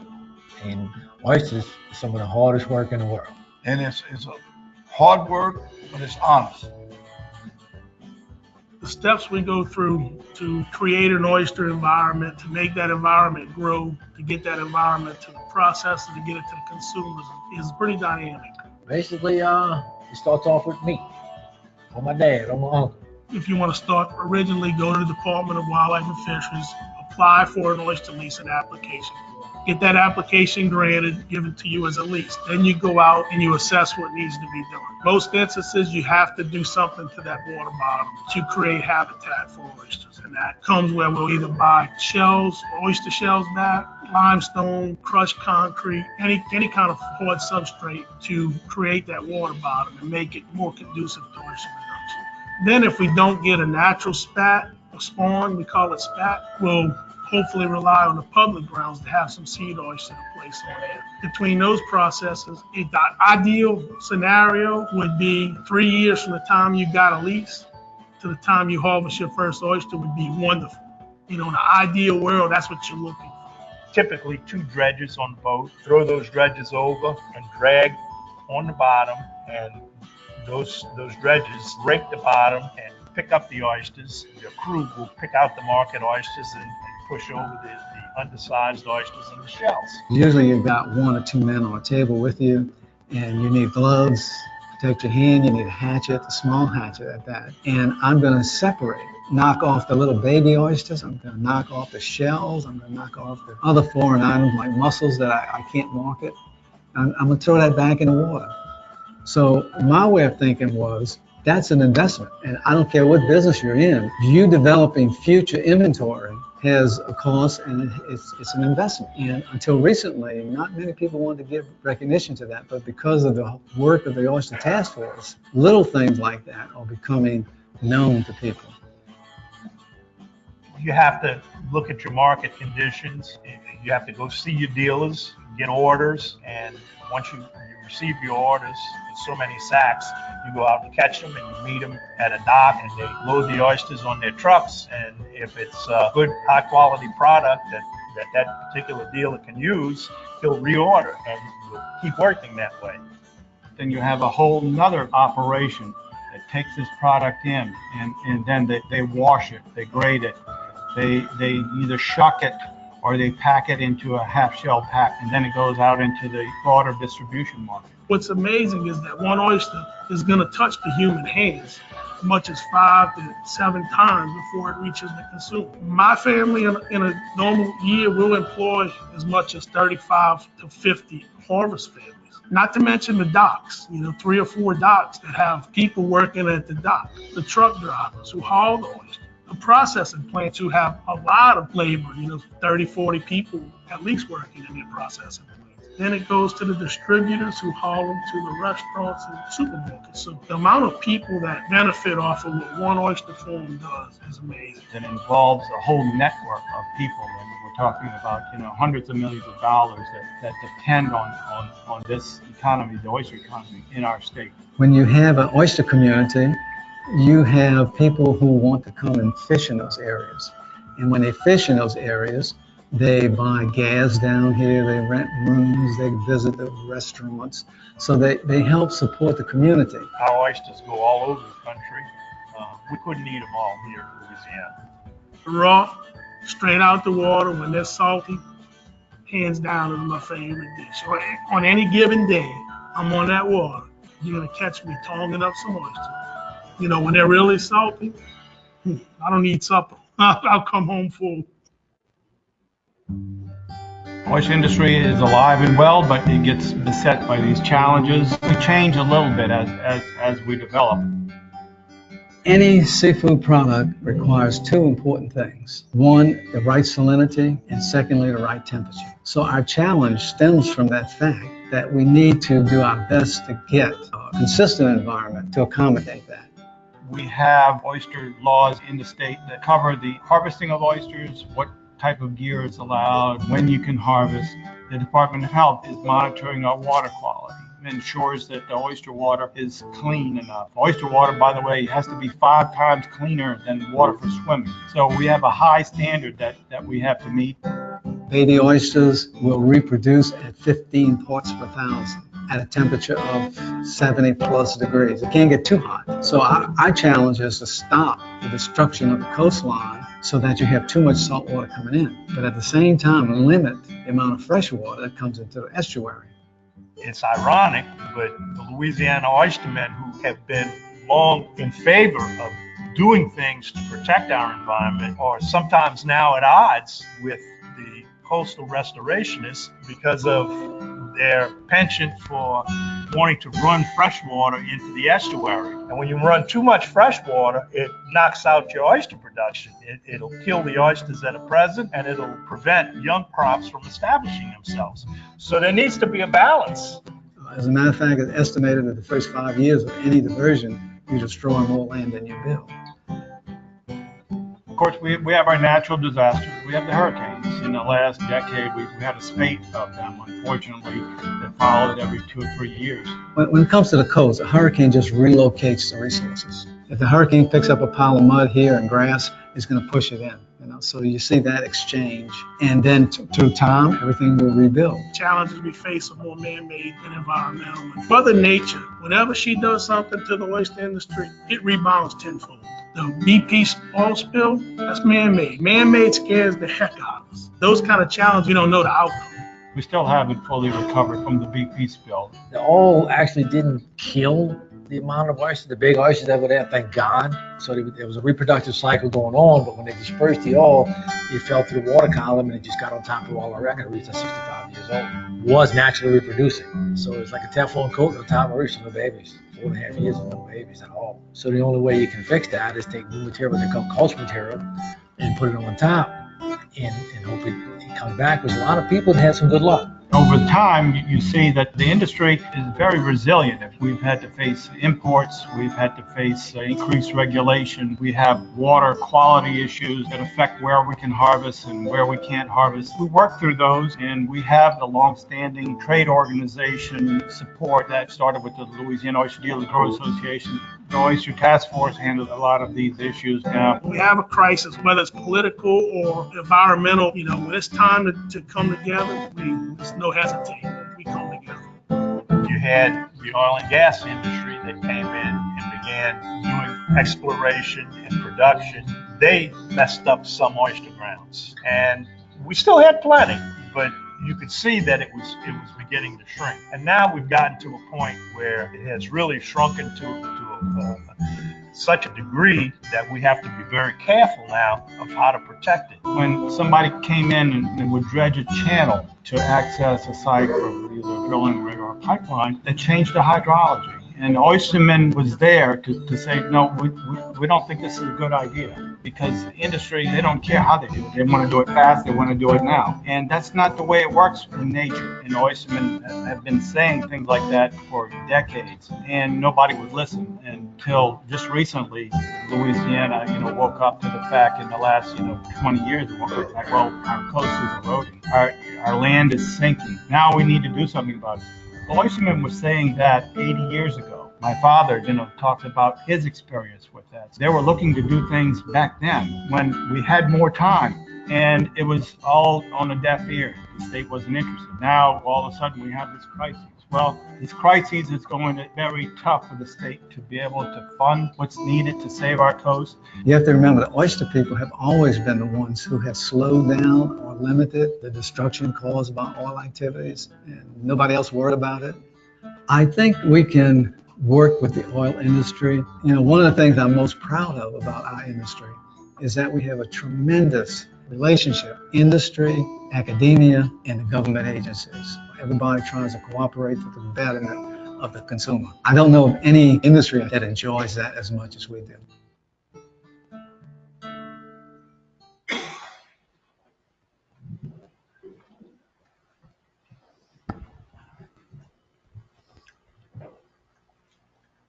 Nice film.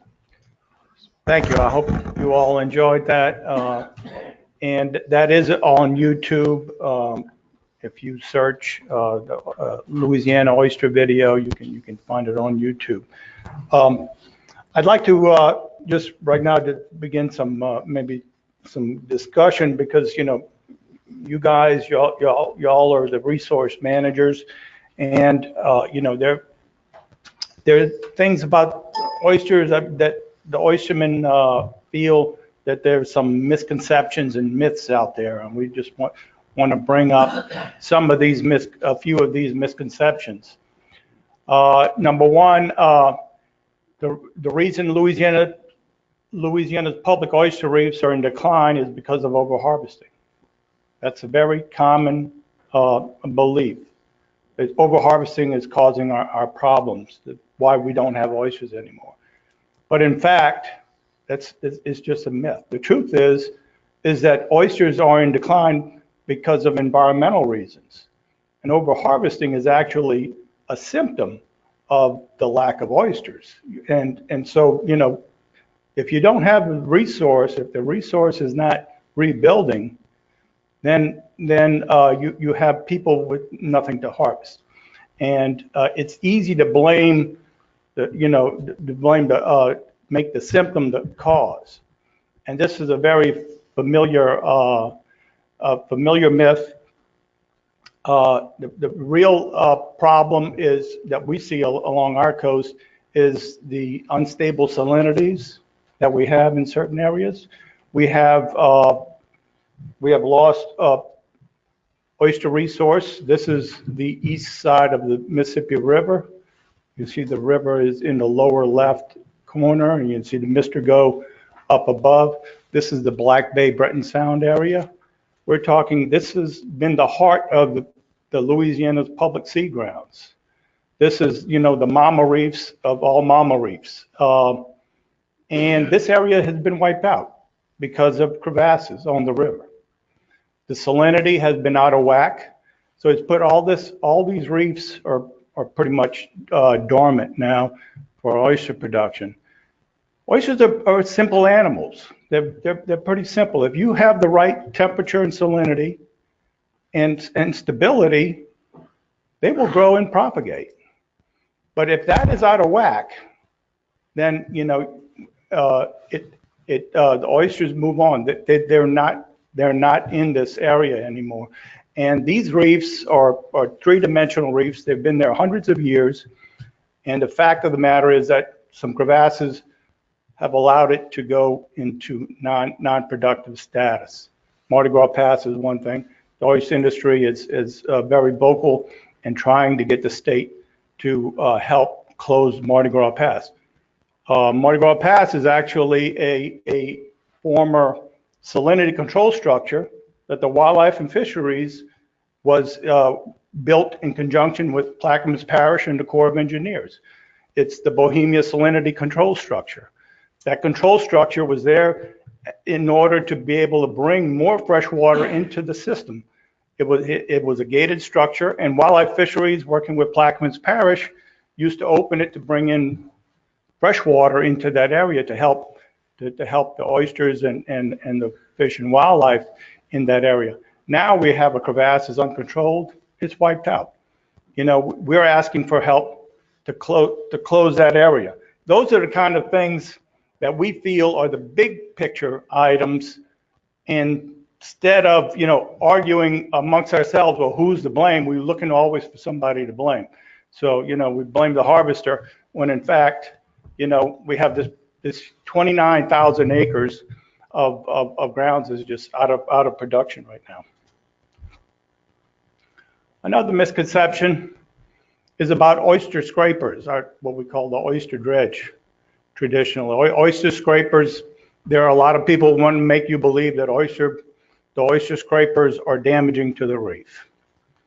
There's no science-based documentation that oyster scrapers damage oyster reefs. Oyster scrapers drag the surface. It's like a comb or rake dragging the surface. It actually tills the top of the reef. The oyster reef is actually by tilling the top, you turn it over. It creates better oysters because when you turn the oyster over on the reef, it actually causes it to cup deeper and to round out. So you make a better oyster, and that's why the commercial oystermen, work their reefs. It's not, the oyster scraper is a tool, but it's not damaging the reef. The oysterman wouldn't want to damage the reef. So oyster reefs are resilient. You're scraping the top, you're removing sedimentation, and you're cultivating the crop. And it's unlike coral reefs, even if you touch them, they say they can be permanently damaged. Oyster reefs aren't like that. So, we have something that we can make work, and it's not the gear that's the problem. Another myth is taking seed oysters from public reef damages the resource. Y'all heard about the bedding. We have oystermen are required to plant oysters on their private leases. That's a requirement. You're required to cultivate your leases. And as you saw in the video, the oystermen take the oysters and transplant them from seed grounds into grow out areas. That actually enhances the product. You're moving it into the area where it grows faster, plumper, and it's an investment. This oyster, when you're planting, all that material that you plant goes back into water. That goes back into water to benefit not only the oystermen, but our state by creating a better product, a more value, and something that we've been proud of. That's what cultivated Louisiana oysters is all about. So, there are people that want to make you believe, well, bedding is just raping a resource. That's not what's going on. The Louisiana oyster industry was built on cultivation. It requires cultivation, and that seed that we normally transplant is part of that process. And it's people just doing what they know. They've been bedding for years and years. I'm fourth generation. People have been bedding for that long. And now we're seeing there's some opinion, that, well, bedding is passe.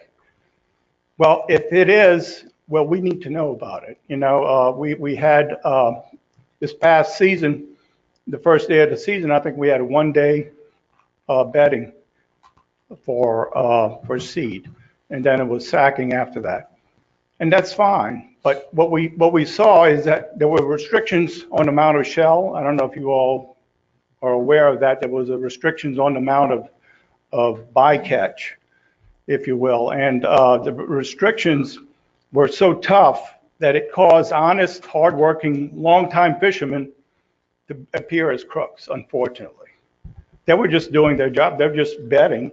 But to have a restriction that was put in place on this 1-day season, it made a honest, hardworking oysterman. I had oystermen tell me, John, I've been doing this all my life, and I didn't do. What did I do wrong? Yes. I got a question. You called it bycatch, but isn't it in fact reef stock? It's really bycatch. It comes up in the dredge, and it's material that you're putting back in the water. Okay, I'm just trying to get educated here. I noticed on the film, they were coloring the oysters pretty hard, and it looks like they would just pick it up, just go to oysters. That's for market. When you're doing market oysters, you'll have what is it? Is it 5% or 10% allowable for shell? When you're bedding, you're moving volume, and you put a deck load on your boat and you put it back in the water. It's a different concept. Okay, but aren't you moving the reef stock from out of the state into the private lease? You're moving seed, and there is bycatch that some of the reef material, some shells are natural, come with it, but it goes back to develop Louisiana water bottoms. Okay. And that's the way the business was set up. You plant seed. Nobody wants bycatch, but bycatch is a normal thing. If you put a restriction on bycatch on trawlers, there aren't going to be too many trawlers out there. Right. And that's just people doing their work. I was just trying to understand it. Yeah, no, seed. that's why I wanted to bring it up, because people don't understand, if you have to pick out to plant seed, well, then it's not practical, you know? And, you know, we have people that have been bedding seed all their life. And when you have the abundant resource, we don't argue about these things. And the problem is we have a dwindling resource because of these other reasons. And now we're blaming each other. The sack boats are the sackers, which we call the people that work for market on the public reefs, they want to stop the people that are bedding. And the bedding, you know, guys say, well, they're not the problem. You know, they're investing in rebuilding, you know, oyster stocks on their private leases. It benefits the state. He said, so, you know, that's the problem. We're blaming each other instead of dealing with the real issue. The real issue is the resource. We have areas, you know, that were set up for sacking only in Black Bay. There were several areas in Black Bay set as sacking only. Guess what? When the resource depleted, it all depleted at the same time, whether it was sacking only or open for anything. The resource was not affected by, you know, who was doing what on the reefs. It was affected by the environmental conditions. You know, so, you know, to blame the little things and to, you know, not look at the big picture and what's really happening, I think is, you know, just we're just creating controversy without any real benefit. The other misconception, a myth, you know, oyster growers are mostly speculators. They're pipeline chasers, so to speak. That, you know, they're vast holdings of oyster leases and aren't really into growing oysters. The truth of the matter, oyster growers, they're farmers and they're businessmen, and they have a lot of money invested in their farms. They have to adapt to changing conditions. You have wet years, dry years, you have flood years, you know, when you have river flooding. So what oystermen over time have developed is that you have enough areas where you can rotate your crops and, you know, adapt to changing conditions. So you have you know, a holding and you have an investment, and it's a business. And the oysterman is just trying to protect his investment. And sometimes, you know, he gets a bad rap for that. Any questions? Thank you, Mr. Chairman. Just a question on that. Has it been getting harder as an oyster farmer to be able to determine where to plant and how long you can actually keep it there to plant based on the conditions of the salinity changes because of crevasses and other outside issues? Well, some of these crevasses are growing, so it's actually, you know, you have to, you can look at current conditions, but that doesn't mean you really know how it will be in a couple of years. There are those issues. You know, we know what we know today, but we don't know what really, you know, and so you have to, you have to, you know, plan ahead and, you know, think about what your options are. And it's risky. It's risky. When you are investing hundreds of thousands of dollars, if not millions of dollars, you're putting mulch in an area. And there are oystermen that put hundreds of thousands, if not millions of dollars in the water. And it takes, like the video said, you know, 3 years if you're lucky to get a crop out of it. And what we're finding, you know, in my opinion, it's about 1 out of 4 actually you get a return on. That's not that good. You know, the overall conditions, you know, really it makes it a challenge. But, you know, those are the kind of odds that we're dealing with. We don't have as much public stock anymore. We don't have the seed stock because of the Black Bay area has been wiped out. That was the main part of seed. And it doesn't matter if you're coming from Plaquemines, from St. Bernard, Lafourche, Jefferson, even Terrebonne Parish. You know what, the guys in Terrebonne Parish, we had a meeting a few months ago, their number one issue was Black Bay and the Mardi Gras Pass affecting their seed? Because they use that same area.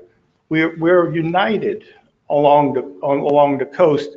The oyster industry, works a lot of these areas across the stretch of the coast. So we're constantly looking for seed. Sometimes we've gone as far away from Plaquemines, going as far away as St. Mary and Vermilion Parish to haul seed 120 miles away just to get something to plant. So there are plenty challenges. The crevasses, to Mr. Sinceri's question, do make it a lot more challenging.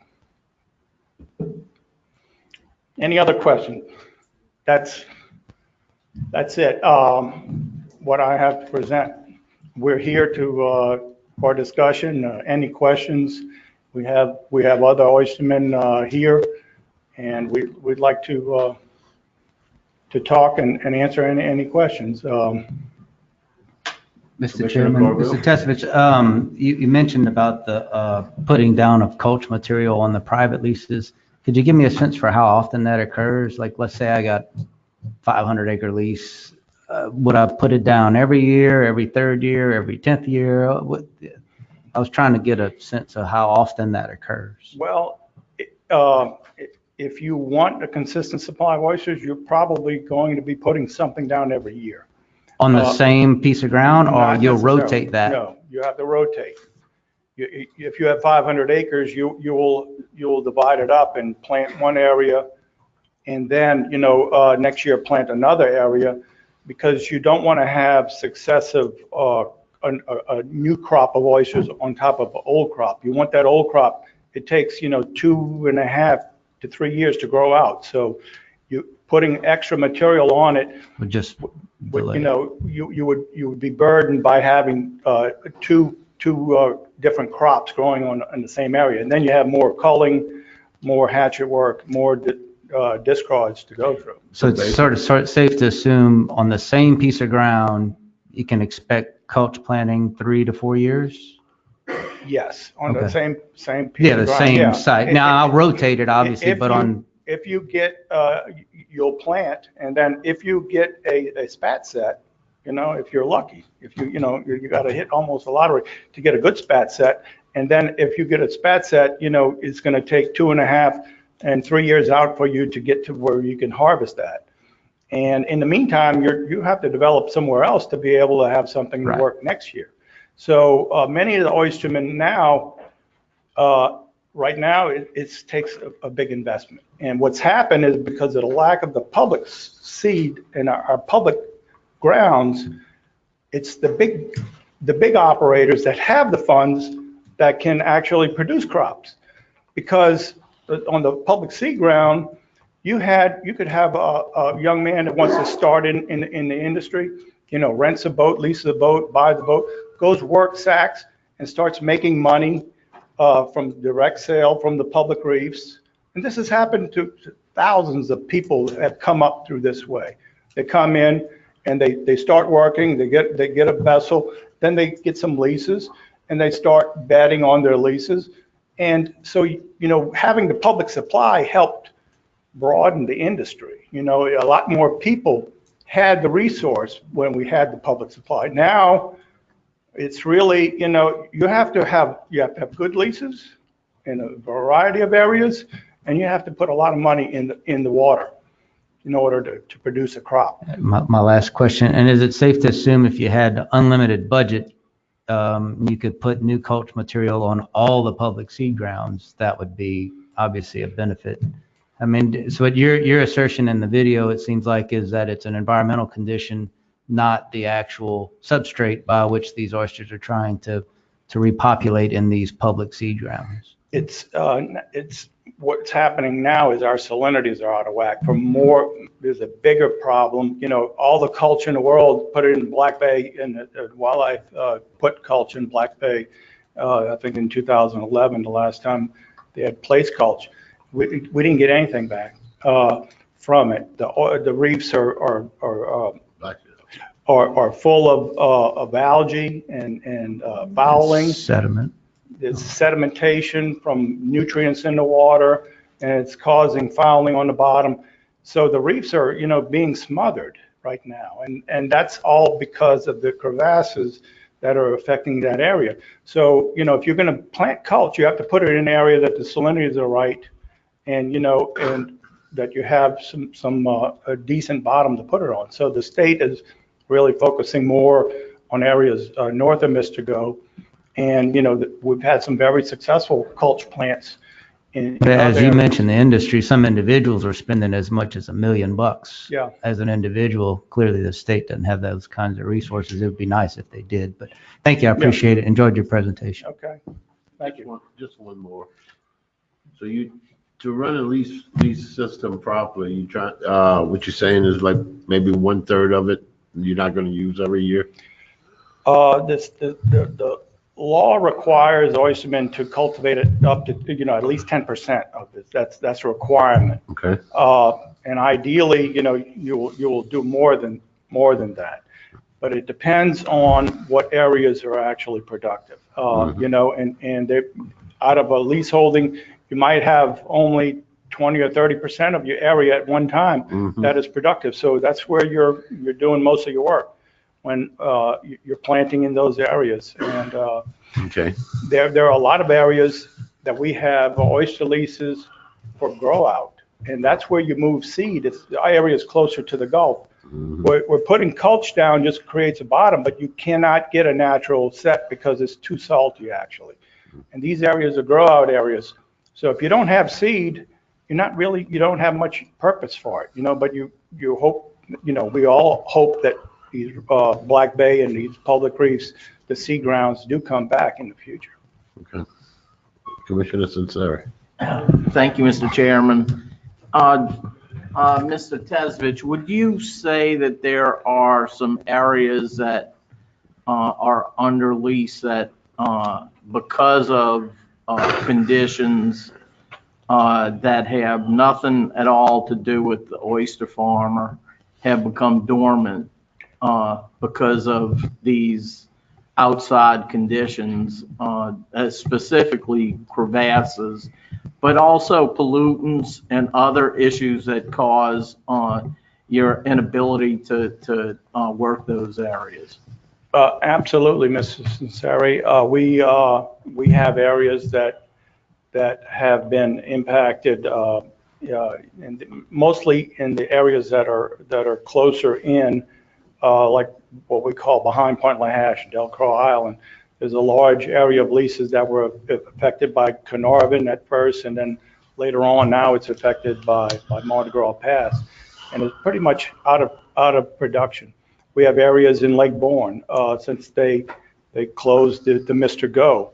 Some of the areas on the west side of Lake Bourne are really not productive. And so anyway, what we're looking at, the Oyster Task Force is working with the Department of Wildlife Fisheries and the CPRA. We're looking at actually trying to find areas to move these people, to have some subsidies. We have to, look at the whole picture. The public oyster beds, the grounds were divided into public sea grounds and lease areas back, I guess in 1905 or whenever that they set the oyster laws in place. And then it's been changed a few times only since then. But now, because of our water conditions, we have to really look at what we're going to be in the future. What's the use of maintaining public grounds if we don't have the resources, like Mr. Corbell had brought up. If you don't have the resources to invest and bring it to productivity, well, maybe an oysterman would be willing to do that. But we have to, rethink how we lease and where we lease. It's no use having a lease in a non-productive area. Some people are hanging on to it because, they don't know, should things change, and they don't want to let it go. But we have to provide something where they can actually develop more beds. And as you probably all know, we have an oyster lease moratorium in place. We actually have a NOI that the task force has been working with the department on, and I think you'll be hearing about that next month. And so we're looking at lifting the moratorium And at the same time, not at the same time, we need to lift the moratorium first, but we're also looking at areas, maybe develop new leasing areas that are further away from some of these freshwater discharges. Okay. My last question, I think, each brings up a new one. Is it safe to assume, given the availability of the resource on the public grounds, that a lot of the oystermen and women are growing their own seed? And then moving those around as they manage their conglomerate of leases? Absolutely, yeah, they have to. And like I said, that's really the only way you can get a crop of oyster now is you have to invest and put something down. Unfortunately, not many people, there's just not enough of great areas that you can just plant rock and have, abundant seed. It is very costly, and, and there's limited amount of leases that are, that productive. And because of the moratorium, we're not able to actually expand into some of these other areas.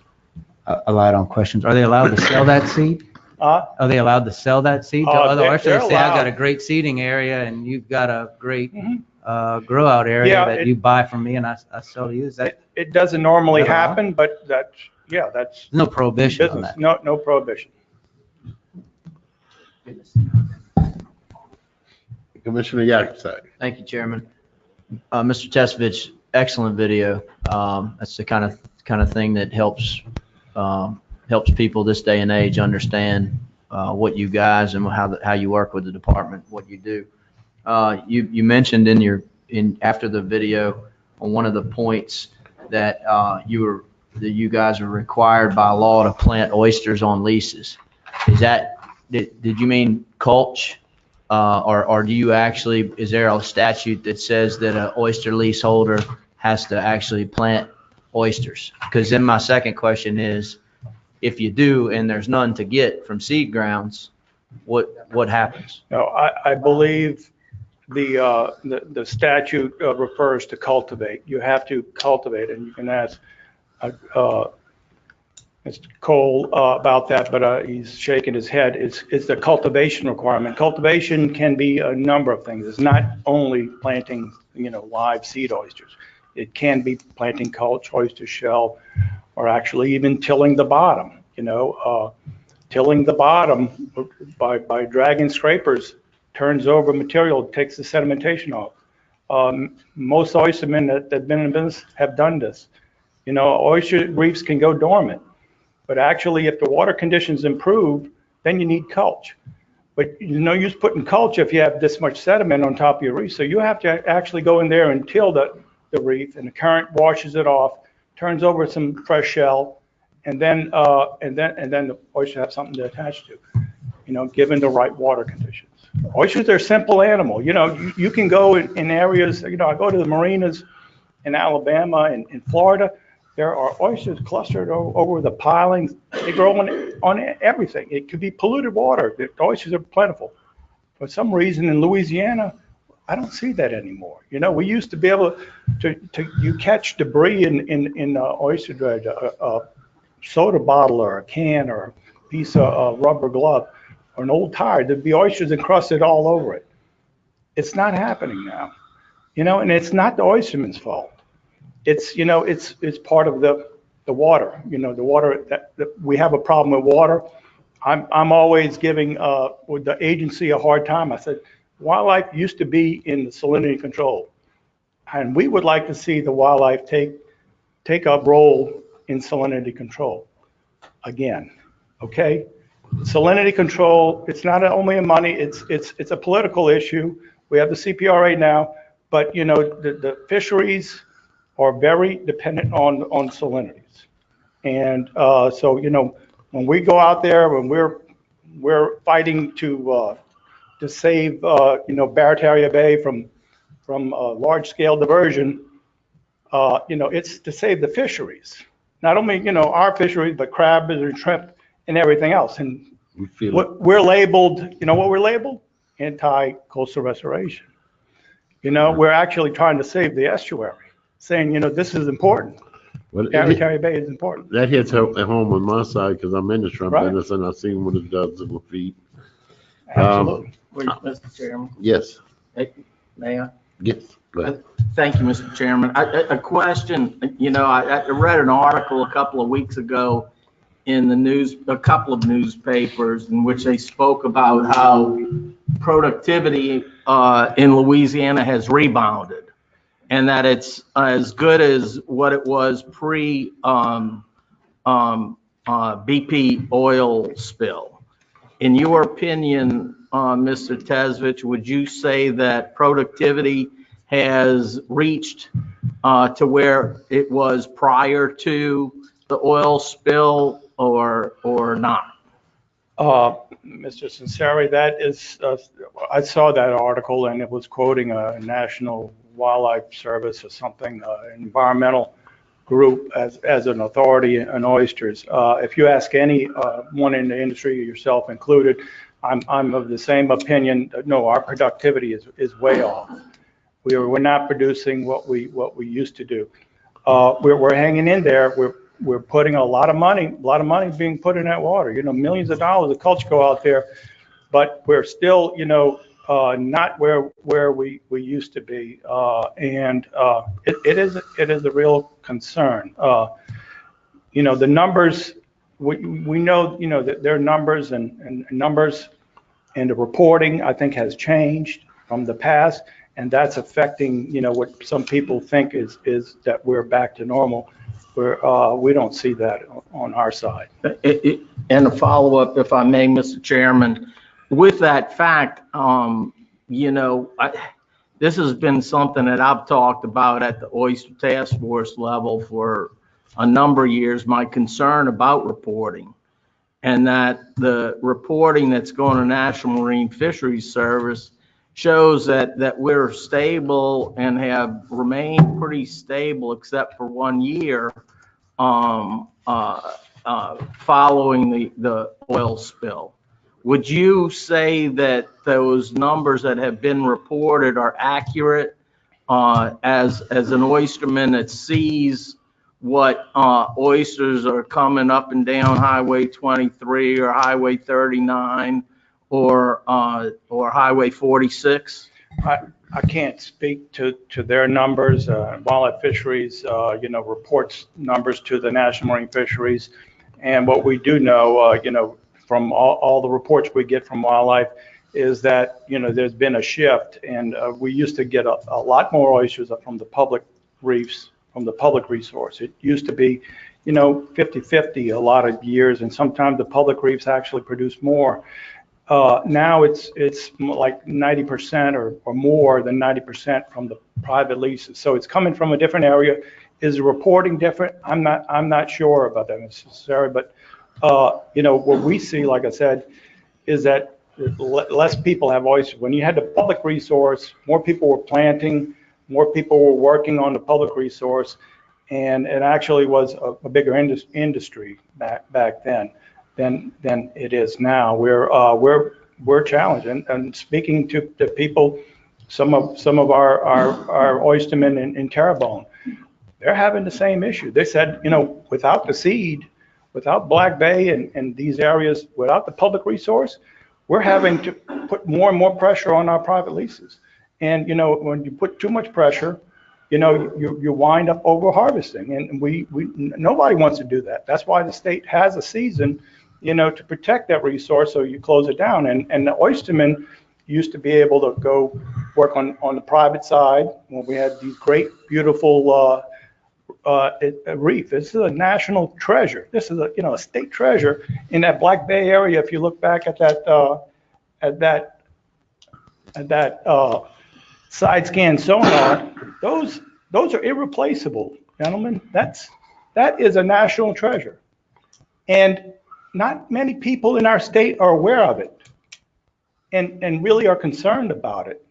In my opinion, this is irreplaceable. These reefs are, I've pulled many of those reefs myself, and looking for oysters on them, and it's a joy to have that kind of a resource, and it's a shame to lose that. That would be very, very irresponsible, I think, for the state not to try to protect that.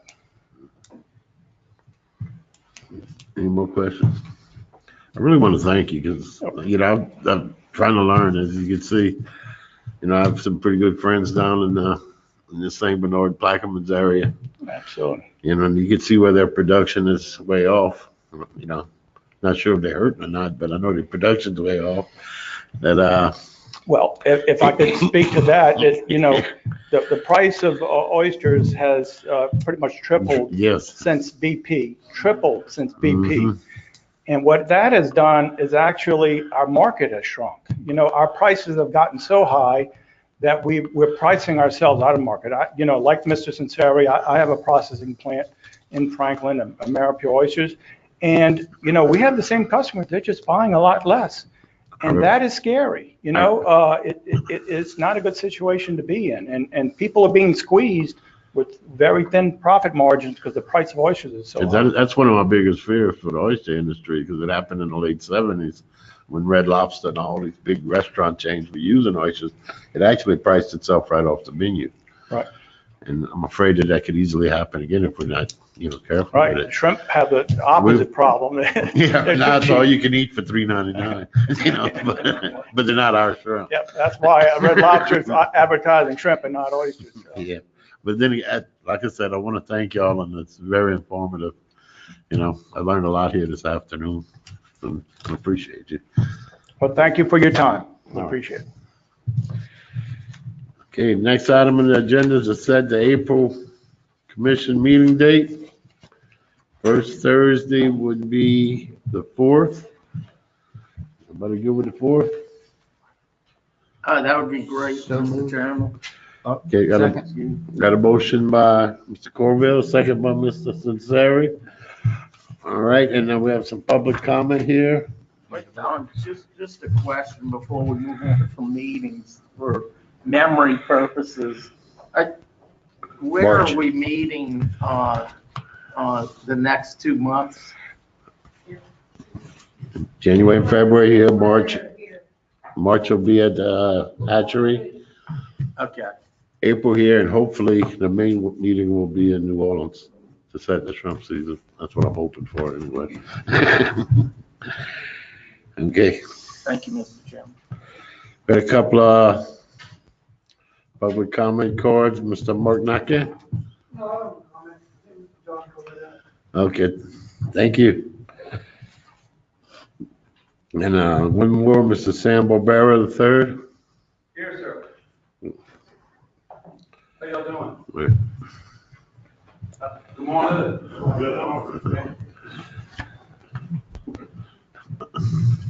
Mr. Commissioner, excuse me, Mr. Chairman, the Commission, ladies and gentlemen, Mr. Secretary, I'm going out of order. I'm sorry, I'm a little tired. I just have a quick comment to make, but I want to tell you a quick story first, if you have just a moment. I just came from entertaining 12 friends from North Carolina. We were down in Slidell at Captain Mike Gallo's camp, twin camps, if you will. Came in from North Carolina. Is there another way to do this? Do I need the microphone? We were at Mike Gallo's camp for 3 days. These group of guys do a lot of business together. They travel around the country. They might go see a Super Bowl or basketball tournament. This time they wanted to come to Louisiana, and their friend got them with Mike Gallo and myself. And guess what we had for dinner last night? Oysters. Bought them at Kenny Seafood in Slidell. You ever hear that, Al? They were fantastic. Some of them ate them raw, and some of them most of them we char grilled. They were off the chart. Fantastic. And they said, wow. In being from the Carolinas, they do a lot of clam bakes and all that kind of jazz. They were just blown away. So thumbs up on Louisiana oysters. That's not what I'm here to talk to you about. I run the Louisiana Wildlife and Fisheries Foundation. The foundation is the 501c3, the 501c3 that raises money and generates support for the Department of Wildlife and Fisheries. We plug holes where there are holes, where there don't need to be holes. So if somebody comes to us and says, hey, we need more widgets for the sparrow houses down at whatever, Washington WMA, we try and raise money for that. I'm just giving you a kind of a scenario, if you will. I'm making it short, Corville. I know you're looking at me like, whoa, where's this going? But it's going somewhere. In the back of the room, in the very back of the room, on your way out, under that 9-point, there's this form. And it's the season of giving right now. If you would, if you're able, pick one of these up and take it with you. That was kind of a joke. I know you're able. Pick it up and take it with you. This is a form to donate to the foundation.